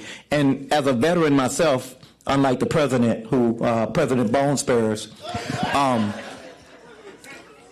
my grandfather was a veteran. My father was a veteran. I'm a veteran. I take a back seat to love of this country to no one. And so if we really want to show our love to this country, we have to stand up and vote. We need to participate. As the senator said, we need whatever they want to, whatever try to roadblocks they put up.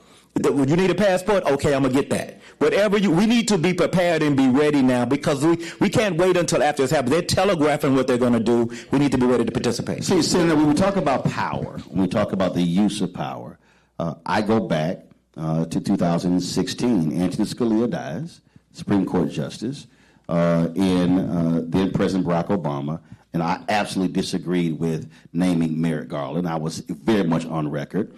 And I said then, they're not going to give this man a hearing.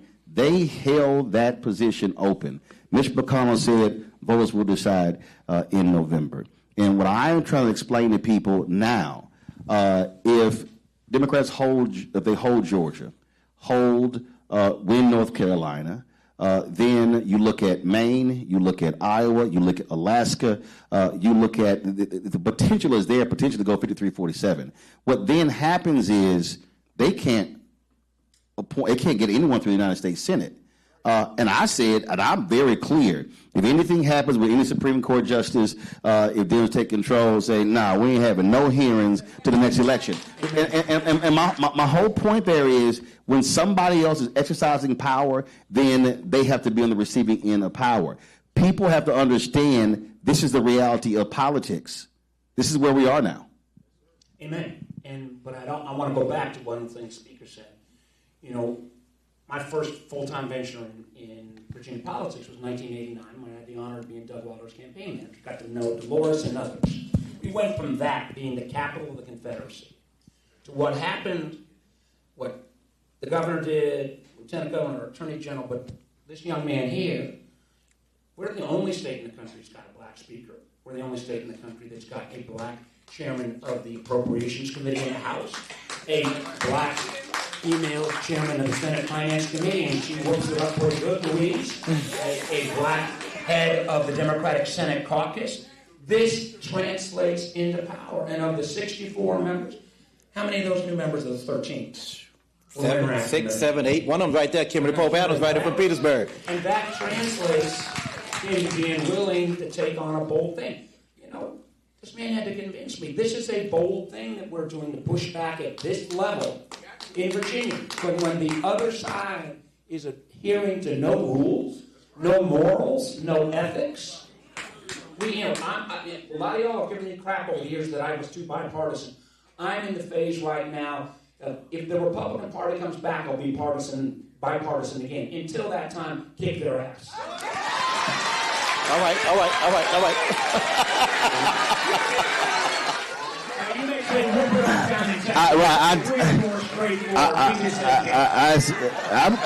I ain't got a problem kicking, but that's better than that simper, temper, whatever. Tim, I ain't know what. Just remember, he is my junior senator. We actually met at law school. We did not meet in the library. Speaker Scott, the point about, again, I try to explain to the audience, again, how power is used. So in the short time, we're only talking 2.5 months, where you control the House, you control the Senate, and the governor's mansion. For folks who don't know what is already being passed and signed into law. Oh, man, listen. She just sent me a list, too, the governor did. Today, who in here would want their family member supporting a family making what's the federal minimum wage, $7.25? $7.25. Who gonna work for that? Raise your hand. Okay. Right now in Virginia, we bumped it up to $13, but now we just passed a bill guaranteeing the minimum wage at $15 an hour. That's a living wage. Minimum wage. And not only that, it will continue to go up with inflation. So 15 is not the end. It will go up in living wage for people that are working every single day to be able to afford to subsist, to survive, in some cases to thrive. Why do you work 2 jobs and not make $60,000 a year if you're working 2 jobs, which is what that is? That's one. We passed affordable housing bills. We passed bills to lower utility costs. We passed bills to make our streets safer. Right now, in today, we're doing that. And we put unprecedented amount of funding in public education. Unprecedented. We have a teacher pay raise in the budget right now once we get it done. And we're going to get a budget, y'all. We're just fighting a little bit. It's just family affair. We're going to get it straight. But we're going to get a budget. Senator Lucas is flexing. She's strong sister, and she's going to get it done. And luckily, we got... she's such a quiet church lady. And if she would just figure out how to use social media. Yeah. But she'll be joining us tomorrow from Norfolk State. Yeah. Look forward to having her. But she's fighting, and we're fighting to make sure that we do all of the things. One of the things that I was asked about this moment that we're in right now, our ancestors would be so proud of what we've done and what we're doing right now here in the capital of the Confederacy, as the governor said. But not only that, they would be ashamed if we didn't stand up in this moment and fight back right now to make sure that our children and grandchildren don't have to have that fight the next generation. We need to do our work right now. Each and every one of us, regardless of race, creed, or we need to do our work right now because dude is crazy. Dude is going to war. He tweeting out on Easter Sunday. He tweeting out stuff. He cursing and acting a fool on Easter Sunday, and just trying to control. He's actually a Christian, so. Well, I mean, but at least he can pretend. All right, so. Well, you know what he say, 2 Corinthians. But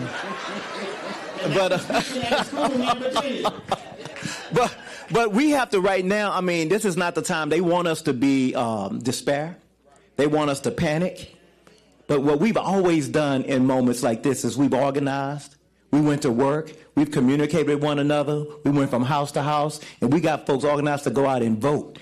And when we go out and vote and let our voices be heard, we make sure that the next generation doesn't have to face this last generation. We slept on this dude. Yeah, y'all got to admit we slept. I heard some of y'all say, well, he entertaining. Well, he not that bad. But not on that show. But there was some folks that was saying, he not that bad, but he's terrible. No, I was at the NBA. We got people right now saying, well, I don't believe in the gerrymandering and we don't fight fire with fire. Man, listen, this is not about fires, okay? This man is really trying to dismantle everything that people like John Lewis, Dr. King, and others vote for. I'm going to say it is about fires because he has specifically, Donald Trump, this has never happened before. He has specifically said, I'm not funding things in blue states. Federal judges have ruled against him. Yeah. They ruled against him by saying, you can't just not fund a blue state because they didn't vote for you over here. You're talking about fire. There was a natural disaster in California. His staff had to convince him that the people in Orange County voted for him to declare disaster assistance. That's how petty we're doing the person. It's like you quoting the guy who was the co-founder of the Moral Majority. You need to just quote the most recently departed, another one that should have never been in this position, Christy Nome, who said, we want the right people to vote for the right people. You know, that does not take a lot of translation. And the idea that like a week ago, he said he put out an executive order that said they want all of the voter files to come back and they're going to do their magic Elon Musk scrape of those voter files. First of all, anybody that knows about a voter file knows there are people that die every day. There are new voters that come in. There is no static voter file. But if that got to the DHS's hand and they could suddenly review who gets to vote, I think a lot of people in this room aren't going to get to vote. And they're not going to tell you until you show up at the polls. So we need that whole save. And then they'll say, no, you can vote. Voter disenfranchisement at a level that goes back to when this country changed in the 60s. But then this is all on the table at this point. But then they're going to say, no, you can vote. Here's a provisional ballot. But provisional ballots are only going to count if it's in a certain percentage. And so we already know what that game is there. That's what we're dealing with. And again, you're seeing it directly how they are specifically refusing to fund initiatives in certain states. And they're saying, they're literally looking at polling. No, let's see. That county, y'all voted for Harris. Yeah, we're not going to fund things there. One of the things that makes me crazy was I've been a champion for a while of something called Community Development Financial Institutions, CDFIs. CDFIs. They help access to capital. Listen, I failed the first 2 times in business. Third time I did well. I hope I'm self-aware enough to know that if I had not been a white guy with the right education, I wouldn't have gotten 3 chances or 2 chances or maybe even 1 chance. So CDFIs are a way to say, how do you help that black business person get access to capital, somebody that wants to do a little bit of redevelopment.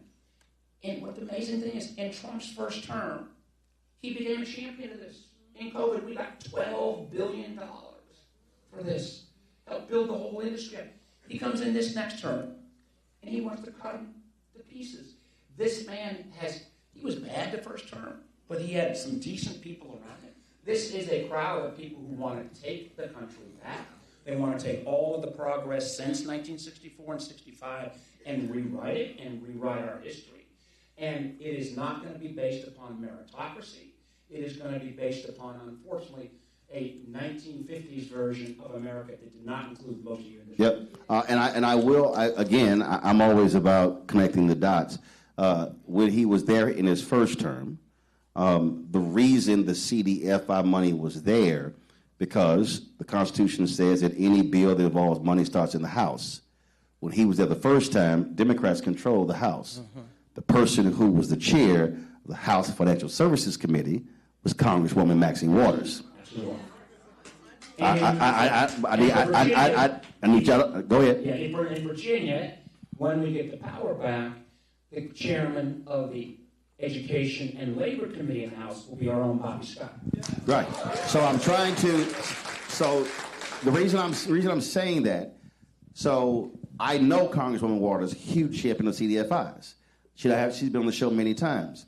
So if folk vote yes April 21st, and then if Dems win the House in November, she returns as chair of House Financial Services Committee. Benny Thompson is the chair of the Department of Homeland Security.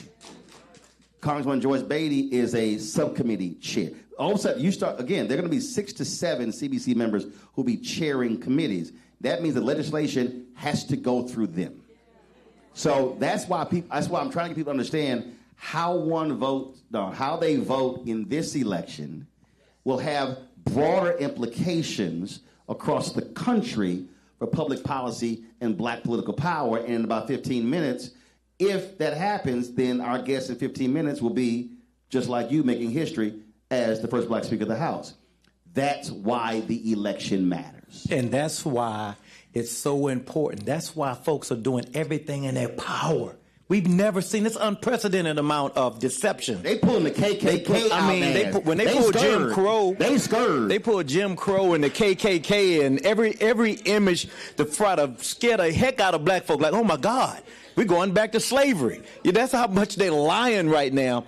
And so it's so incumbent upon us right now that we get out and do everything that we can to vote, because Texas, basically, Trump called Texas and said, I need 4 or 5 seats. Get them for me. And they did it. And they did it in a way that was so cynical. They did it through the legislature. And the Democrats tried to deny a quorum as long as they could. They had to come back. And now Virginia, you know. Well, they ain't have to, but go ahead. Okay. He wanted them to stay away from home ever. But at the end of the day, this is what they expected. Everybody always talks about Democrats being soft. We don't know how to fight back. We fight and we soft and we letting them do what they want to do. Now we fighting back. And we fighting back, and we're fighting the same fight that they're fighting. And now that we're fighting back, they whining. Miss me with that. Miss me with that. We're going to get this done. And in Virginia, at the end of the day, it's not a group of legislators that decide this in the back room. It's you. It's you. So if we don't come out on April 21st, and up the week before, we can't blame it on Delores, right. Kimberly, or even Don Scott. If you haven't voted now, y'all need to leave here tomorrow morning, and they open at it. Go vote tomorrow.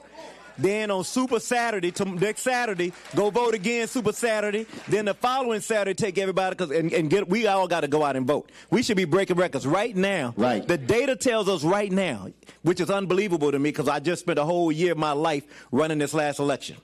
Right now, the turnout is higher now than it was in the 2025 gubernatorial election. But that don't mean it's all us. No. Right. It doesn't mean it's all Democrats. We need to make sure that it is, though. Because if it's not, we know that no folks coming out. I rode by a dude waving a big old huge Confederate flag the other day. I had to get out the car. I had to skirt. What the what? I backed up. I had to take a picture. I said, y'all, if you were wondering, here's this big old flag waving, huge flag bigger than this room. Flag waving and no signs everywhere. I said, if you have a doubt about who you aligned with right now in this moment, let me just show you. So there are folks who are motivated for the same reasons that they were motivated by in 1965 when John Lewis crossed that bridge. Senator Warner, there's somebody watching, there's somebody listening, and they're just not buying it. If you were standing in front of them, trying to convince them why they must be active and engaged in this election, what would you tell them? I tell them, one, unless you want your son or daughter or grandson or granddaughter to end up in another war in the Middle East, if you think that is important, vote yes on this referendum to make sure that we can stop it. If you feel like the progress of the last 60 years is important so that you can pass that on to your children, if you choose not to vote, what the Speaker said is right. There's a whole crowd of folk that want to move our country backwards. This has only been, and you said it, this has not been America 250 years. It's only been in America, frankly, the last 60 years, where we make not only the moral case that we all ought to get a piece, but frankly, the economic case. Yep. You don't include black people and brown people and women, and then the whole enterprise of our country is not going to do as well. It's bottom line business sense. But there is a crowd that would rather take us back than embrace what this country should and could be. And it's all down to us. I mean, I never thought I'd say things and see things happening in my lifetime in our country that are happening right now on a daily basis. And I'm not even getting to the UFOs, as they said on Intelligence Committee chair. But there is such stuff. They are throwing so much stuff. There is such a reversal of what has stood as rule of law. I mean, Tim was talking about rule of law. This guy has no respect for the law. So not on our watch should be the word that we're going to take our country back. Right. And that's why I specifically, again, it was a week or two after the inauguration, where I laid out in more than an hour the notion of defunding Black America. When you talk about contracting, we talk about Atlanta today. Maynard Jackson, 1973, elected. The year before, when he walked into the mayor's office, African Americans were receiving 0.0012% of city contracts. Okay, not 1%, not 0.5%, not 0.25%, 0.0012. That's virtually nothing. And he completely changed that. His grandfather told him about the 3 Bs. The ballot and the book were 2 of those. And what we have to recognize, and again, when you talk about the CDFIs, loaning, in Trump's budget, we broke it down on the show last week, they want to completely eradicate programs for black businesses. There is, the targeting is clear that we are seeing, and it's in every single area. We had a sister from the University of Missouri. They are no longer funding their group on the campus, their black student group, because Trump's folks are threatening to pull the research funding, the federal funding, from the University of Missouri. So that's how deep. There's not a single black nonprofit, Speaker Scott, in America that's not been impacted by the attack on DEI. Mm-hmm. That is public policy. Mm-hmm. And that's why voting is tied to that. And it got, especially when Musk was in and the Doge stuff, it got so crazy. There's a jurisdiction in Virginia that the Speaker knows, Washington County, far southwest Virginia. It's got a black population, maybe 2%. Mm-hmm. They were on the list. Well, here's what happened. This poor group they decided to rip out their computers from the high school because under Biden, they got a digital equity grant. Trump comes in, and these lunatics take this completely out of this rural 98% white county because the grant said equity. That is stupidity on steroids. But that's what we're dealing with, sir. Yeah, that's what we're dealing with, which is why what I keep saying, and I spoke, you had a women's leadership, what was it called? Women Leadership Summit Conference. Well, they asked me to drop by. She actually threatened me and made me go by. Good. She wanted a free speech, so I went by. I gave him some remarks. Not Delores. So I drive by, but this is what I said to them, and I've been saying this for the more than last year. We need to be voting at a minimum 70% of our capacity. When you look at a lot of places where we do black turnout, we're looking at some places 38, 42, 45, 50, 52, 55. We get excited if it hits 60. But if black turnout is at a minimum of 70%, we sweep elections. The numbers are the numbers. And so that's where we have to be. And so when you talk about here what Speaker Scott said, it literally means if every person in this room says, I'm going to call 5 people, and I'm going to ask those 5 to call 5 people, and then those 5 call 5, now all of a sudden you see multiplication, the numbers and how they change. That's the only way this is going to happen. Final comments from the both of you. Speaker Scott, you first, and then Senator Warner. I'm going to continue. I'm going to sound like a broken record. If we don't vote, we deserve what we get. Simple as that. Don't complain to me and you didn't go out and vote and you didn't carry everybody out. This man has told you exactly what he's doing. We didn't even talk about the health care crisis that he's causing in the country. We didn't even have a chance to talk about him pulling the insurance, pulling supplemental nutritional systems for children, making children starve. We didn't even talk about his Secretary of Health, measles outbreaks all over the country. This is what we're dealing with right now. We've never seen anything like this. And so Virginia has a responsibility and a duty, I believe now, to respond. And this is the time to respond. And we can respond with yes. If you having any doubts, go just turn on the news. Every day you turn on the news and you turn it on. I know some of y'all got PTSD, don't even watch it no more. But if you turn it on, you're going to see, can he do that? Every day. Is that legal? Is anybody doing anything about that? The problem is we don't control Congress. And so because there's no check on him and they're so afraid of him, right. It is a cult.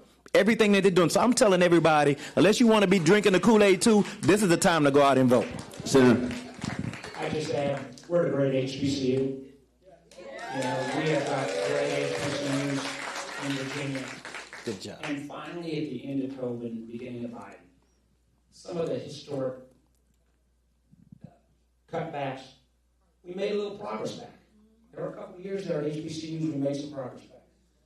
If you want to make sure that your children and grandchildren have the opportunity to go to a school that reflects history and culture, we allow this man to tear down all the HBCUs across the country. You take away a part of American history, not just black history, but American history. That's at stake as well. Absolutely. Y'all give it up. Senator Mark Warner, Speaker Don Scott. Thanks a bunch. Appreciate it. Appreciate it, 06. Absolutely. We'll see you tomorrow at Norfolk State University. We're not gonna go to a break. We're just gonna bring out our next guest. Put your hands together for Congresswoman Jennifer McClellan.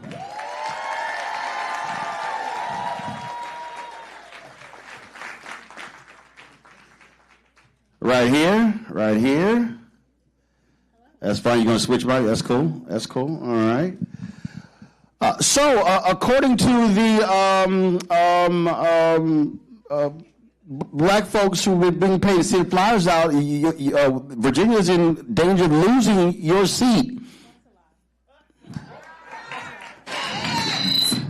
First, before I address that lie, I want to welcome you not only to the 4th Congressional District, to my hometown. I grew up on this campus.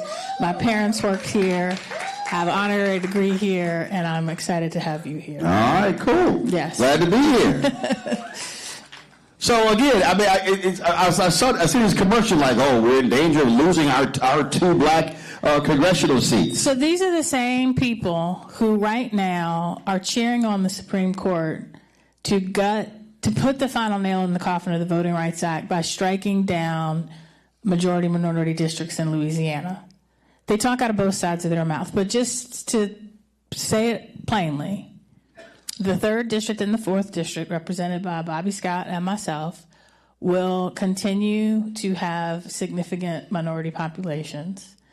And, they can't have it both ways, right? They cannot have it both ways. That on the one hand, you claim you're trying to preserve majority minority districts, and yet on the other side, you're trying to completely eliminate them.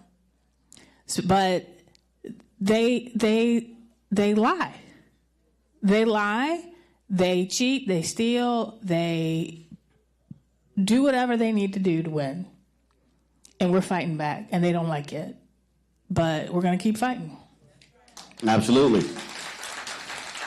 It's been an interesting conversation. And again, the point that when you talk about seats, and I'm going to keep hammering this, in the last 4 years, even in the last year, Republicans have wiped out 5 black congressional seats. Mm-hmm. And again, when that Louisiana versus Calais decision comes down, some estimates say that could wipe out 20 seats. Mm-hmm.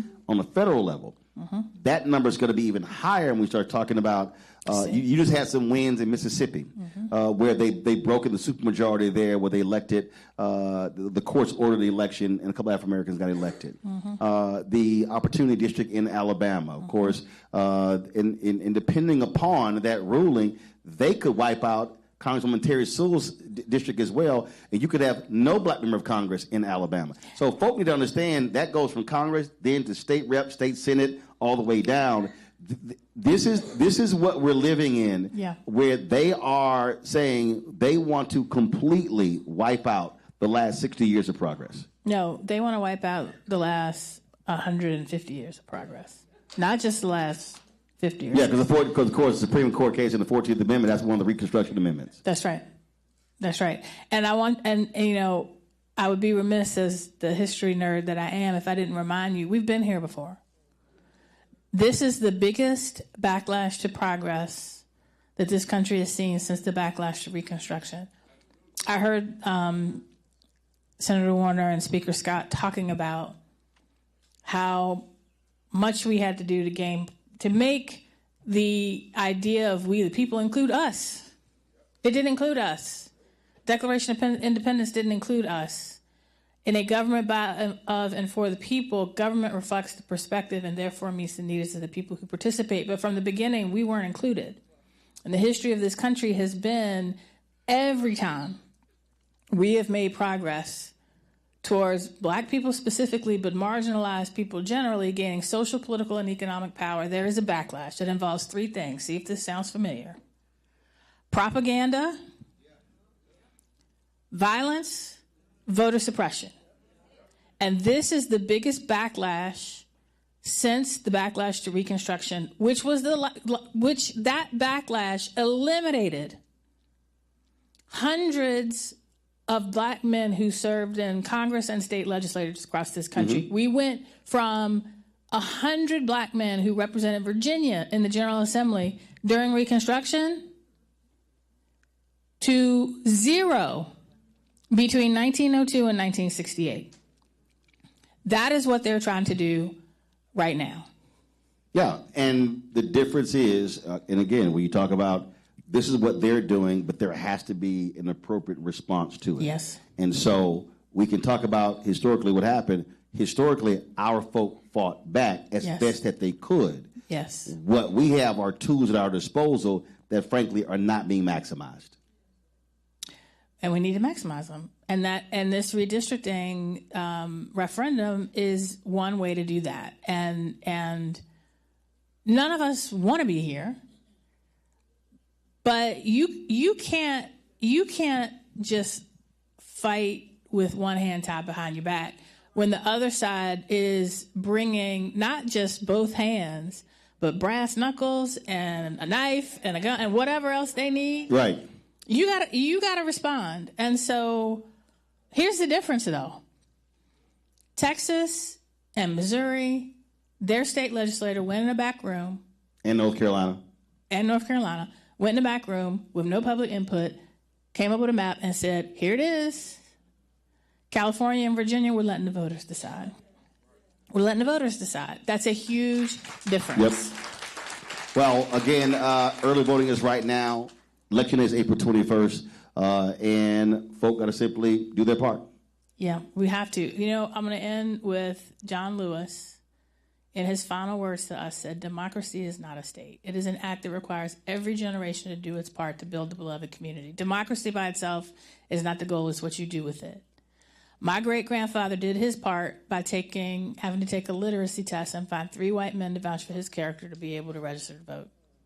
My grandfather paid poll taxes to be able to register to vote. My great-grandmothers never voted. My mother didn't get to vote till after the Voting Rights Act. But I sit before you as the first and only black woman ever to represent the Commonwealth of Virginia, the birthplace of American democracy and American slavery, because every generation did its part. This generation needs to do its part so that future generations have a democracy to be a part of. All right. Put your hands together for Congresswoman Jennifer McClellan. Thank you. We're going to take a quick break. And when we come back, we'll speak with Democratic House Leader Hakeem Jeffries. You're watching Roland Martin Unfiltered on the Black Star Network live on the campus of Virginia State University. Back in a moment.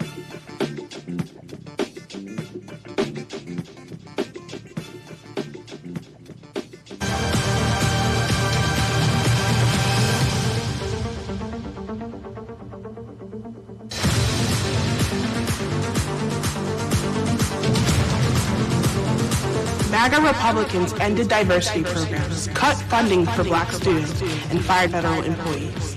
And they won't stop there. Now, they've redrawn congressional maps so that they can rig the November election. But we have the power to stop them. By voting yes for fair elections, we have the final say on who represents us in Congress. This is a temporary measure to restore fairness. They are not backing down, and neither can we. Make a plan to vote by April 21st and vote yes for fair elections.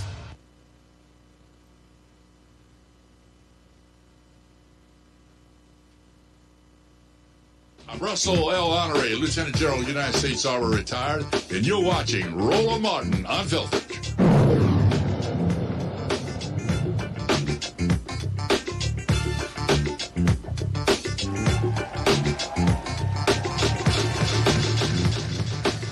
All right, folks, welcome back. We're going to close the show out with my next guest. We had all of these guests from Virginia, and so he found out we were here, and so he was like, hey, I need to get in on this here. So he wanted to bring some Brooklyn flavor to this thing. So Y'all put your hands together. He's joining us virtually. Democratic House Leader Hakeem Jeffries. Good evening, good evening, good evening. Great to be with you, Roland. Great to be with all of you in the Commonwealth of Virginia. We've been talking about and we've been laying out in terms of what is going to happen in terms of with this election in Virginia. It has national implications. What happens here can impact who controls the United States House. That determines Democrats win the House. Then, if elected, you become the first black Speaker of the House. But also, you're going to see CDC members chairing committees, chairing subcommittees. And so, really, this state election could very well determine the nation moving forward.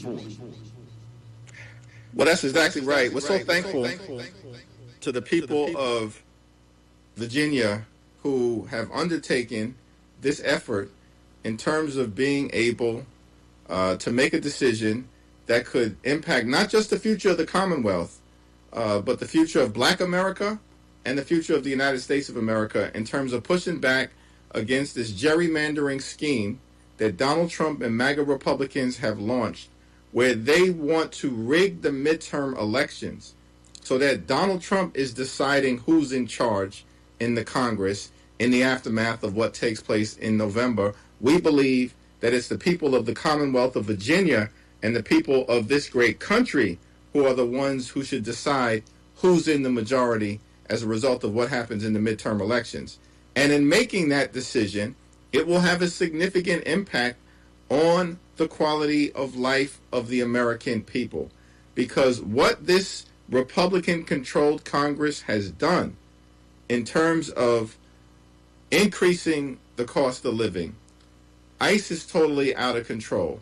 They've gotten us into this reckless war of choice in the Middle East where they're spending billions of dollars to drop bombs in the Middle East, in Iran, but won't spend a dime to make health care more affordable for the American people. They're doing policy violence to everyday Americans. And the best chance for us to reverse it is to make sure that there are free and fair elections in November. And voting yes on this referendum will give us the best possible chance to ensure that that's what takes place. What I have been saying as well is that when you look at then who controls levers of power, what they've done is they've wiped out 5 black districts, 2 in Texas, 1 in Florida, 1 in Missouri, 1 in North Carolina. If this passes in Virginia, then what you will see in Congress, you will see African Americans chairing committees, 30 CBC members being subcommittee chairs. That's the folks who are deciding what bills move forward, what gets placed in those bills. And so that expands the opportunities for African Americans nationally by having those members being in control. Because, look, as you know it, Congresswoman McClellan knows it, it's a huge difference when you're in the majority versus being in the minority. There's no doubt about that. I have the honor representing a district that was first represented by the late, great Shirley Chisholm. And I serve in many of the neighborhoods that she once represented. Of course, when Shirley Chisholm was first elected, she was the first African-American woman ever to serve in the United States Congress. And in 1971, when the Congressional Black Caucus was founded, there were 13 members, 12 powerful brothers, and 1 incredible sister, Shirley Chisholm. Now, in 2026, there are more than 60 members of the Congressional Black Caucus, a majority of whom are black women.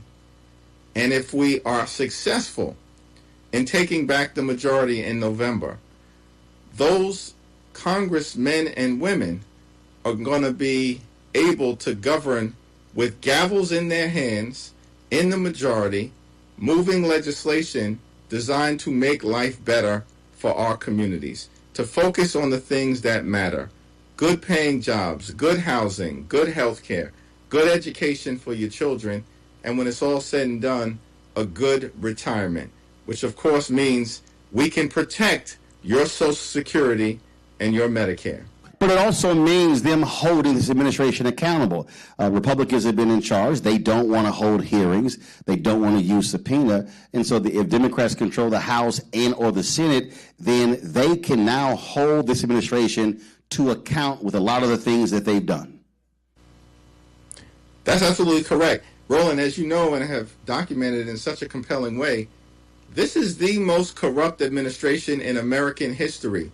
Donald Trump is an organized crime boss, and he's running a Trump cartel.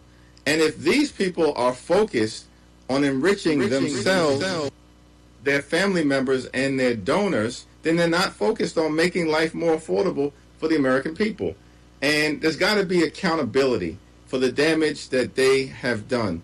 Now, we've been successful so far in running some of these extreme cabinet members out of office. Kristi Noem is gone. Pam Bondi is gone, and we're working on Pete Hegseth next. We've done this in the minority. Imagine what we can do when we're in the majority.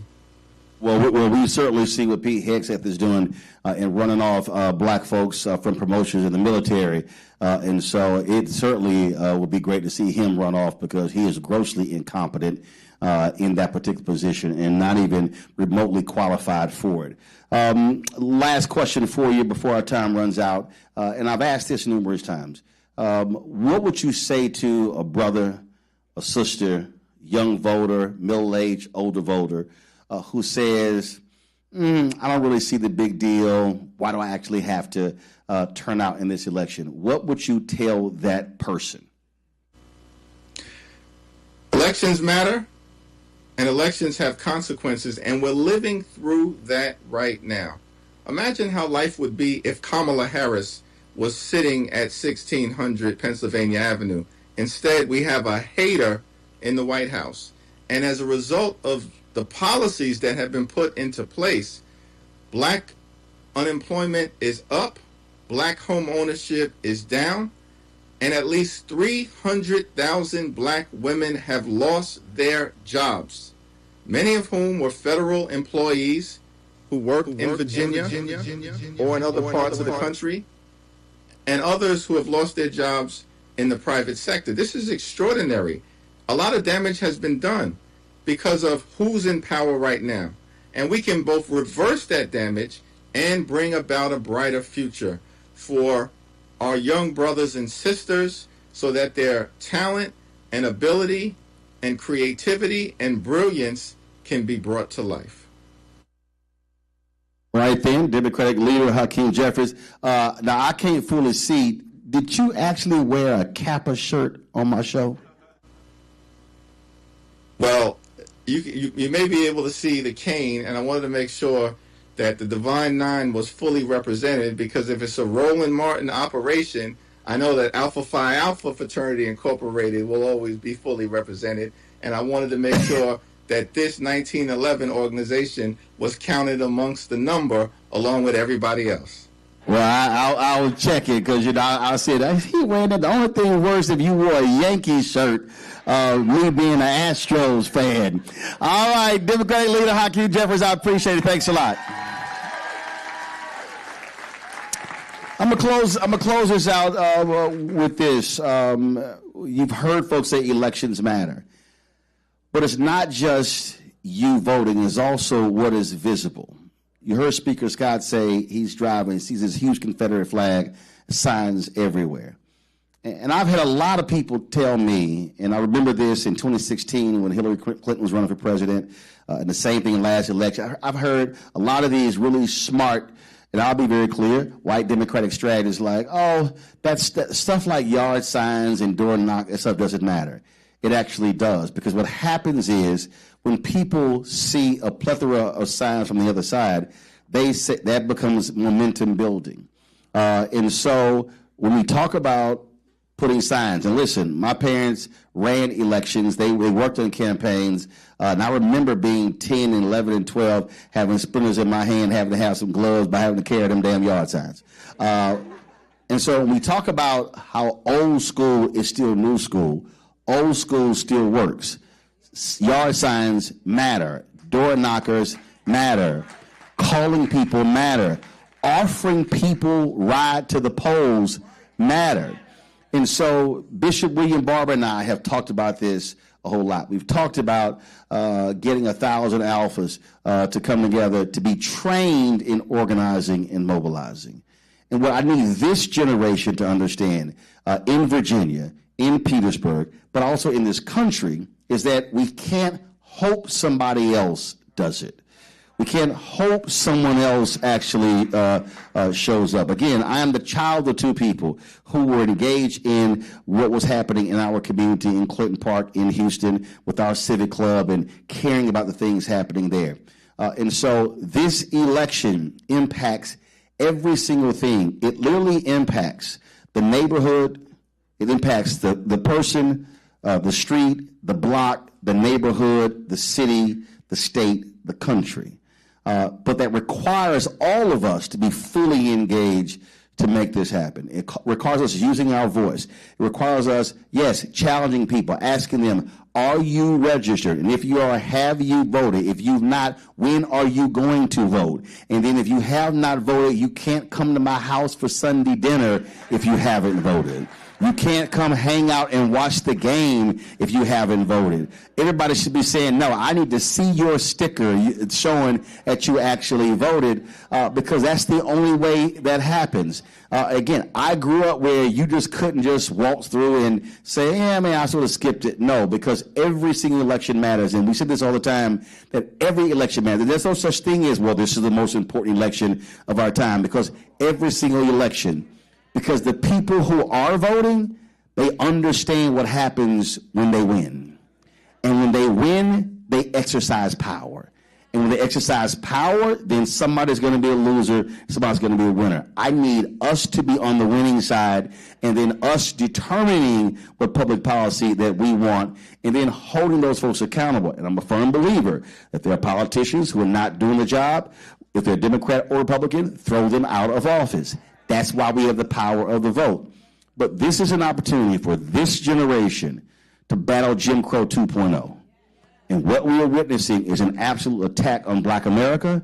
So I need Black Virginians, I need Black folks in Petersburg to rise up and then show them, if y'all want to see what it looks like to piss Black people off, then we will show you what it looks like by turning out in massive numbers and giving you that big fat L on the night of April 21st. So let me thank everybody for being here in Virginia State. Tomorrow, we're going to be at Norfolk State. All right, Norfolk, give me a crowd shot. Norfolk, y'all going to have to show up. Virginia State turned it out. So we're going to see what y'all do at Norfolk State.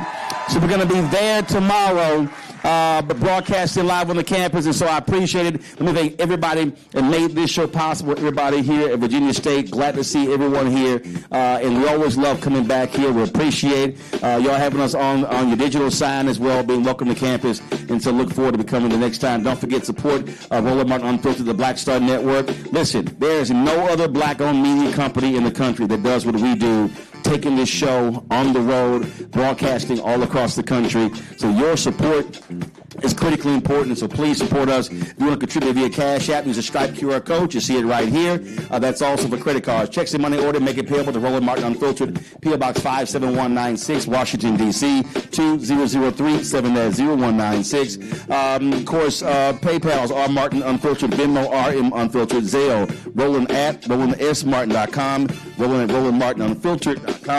We also, of course, be sure to get our app, our Black Star Network app, Apple phone, Android phone, Apple TV, Android TV, Roku, Amazon Fire TV, Samsung Smart TV. Folks, want to get our swag. Y'all see this zip up that I have? We've got zip up hoodies, hats, all that good stuff. Go to shopblackstarnetwork.com, shopblackstarnetwork.com. And you also go there. We've got more than 50 Black-owned businesses on our virtual mall. We created this because a lot of Black-owned businesses do not have marketing campaign budgets. So you have an opportunity to buy products through our marketplace. And so we've got car cleaning solution. We've got jewelry, skincare. We've got dolls, STEM dolls. We've got backpacks, crossword puzzles, all that sort of stuff. So certainly go to shopblackstarnetwork.com to check out those black-owned businesses. Also, every day at noon Eastern, Brittany Noble, check out her show, The Breakdown with Brittany Noble, on the Black Star Network. Also, every Thursday, so when this show is over, you'll see the next installation of The Second Opinion with Dr. Ebony Jade Hilton. Of course, that is our new health show that, again, it's about focusing on health, so please be sure to check that out as well. And again, Norfolk State, I will see y'all tomorrow, 6 p.m. Eastern, right here on Roland Martin Unfiltered on the Black Star Network. Y'all know how we always end the show. I'll see y'all tomorrow. Holla!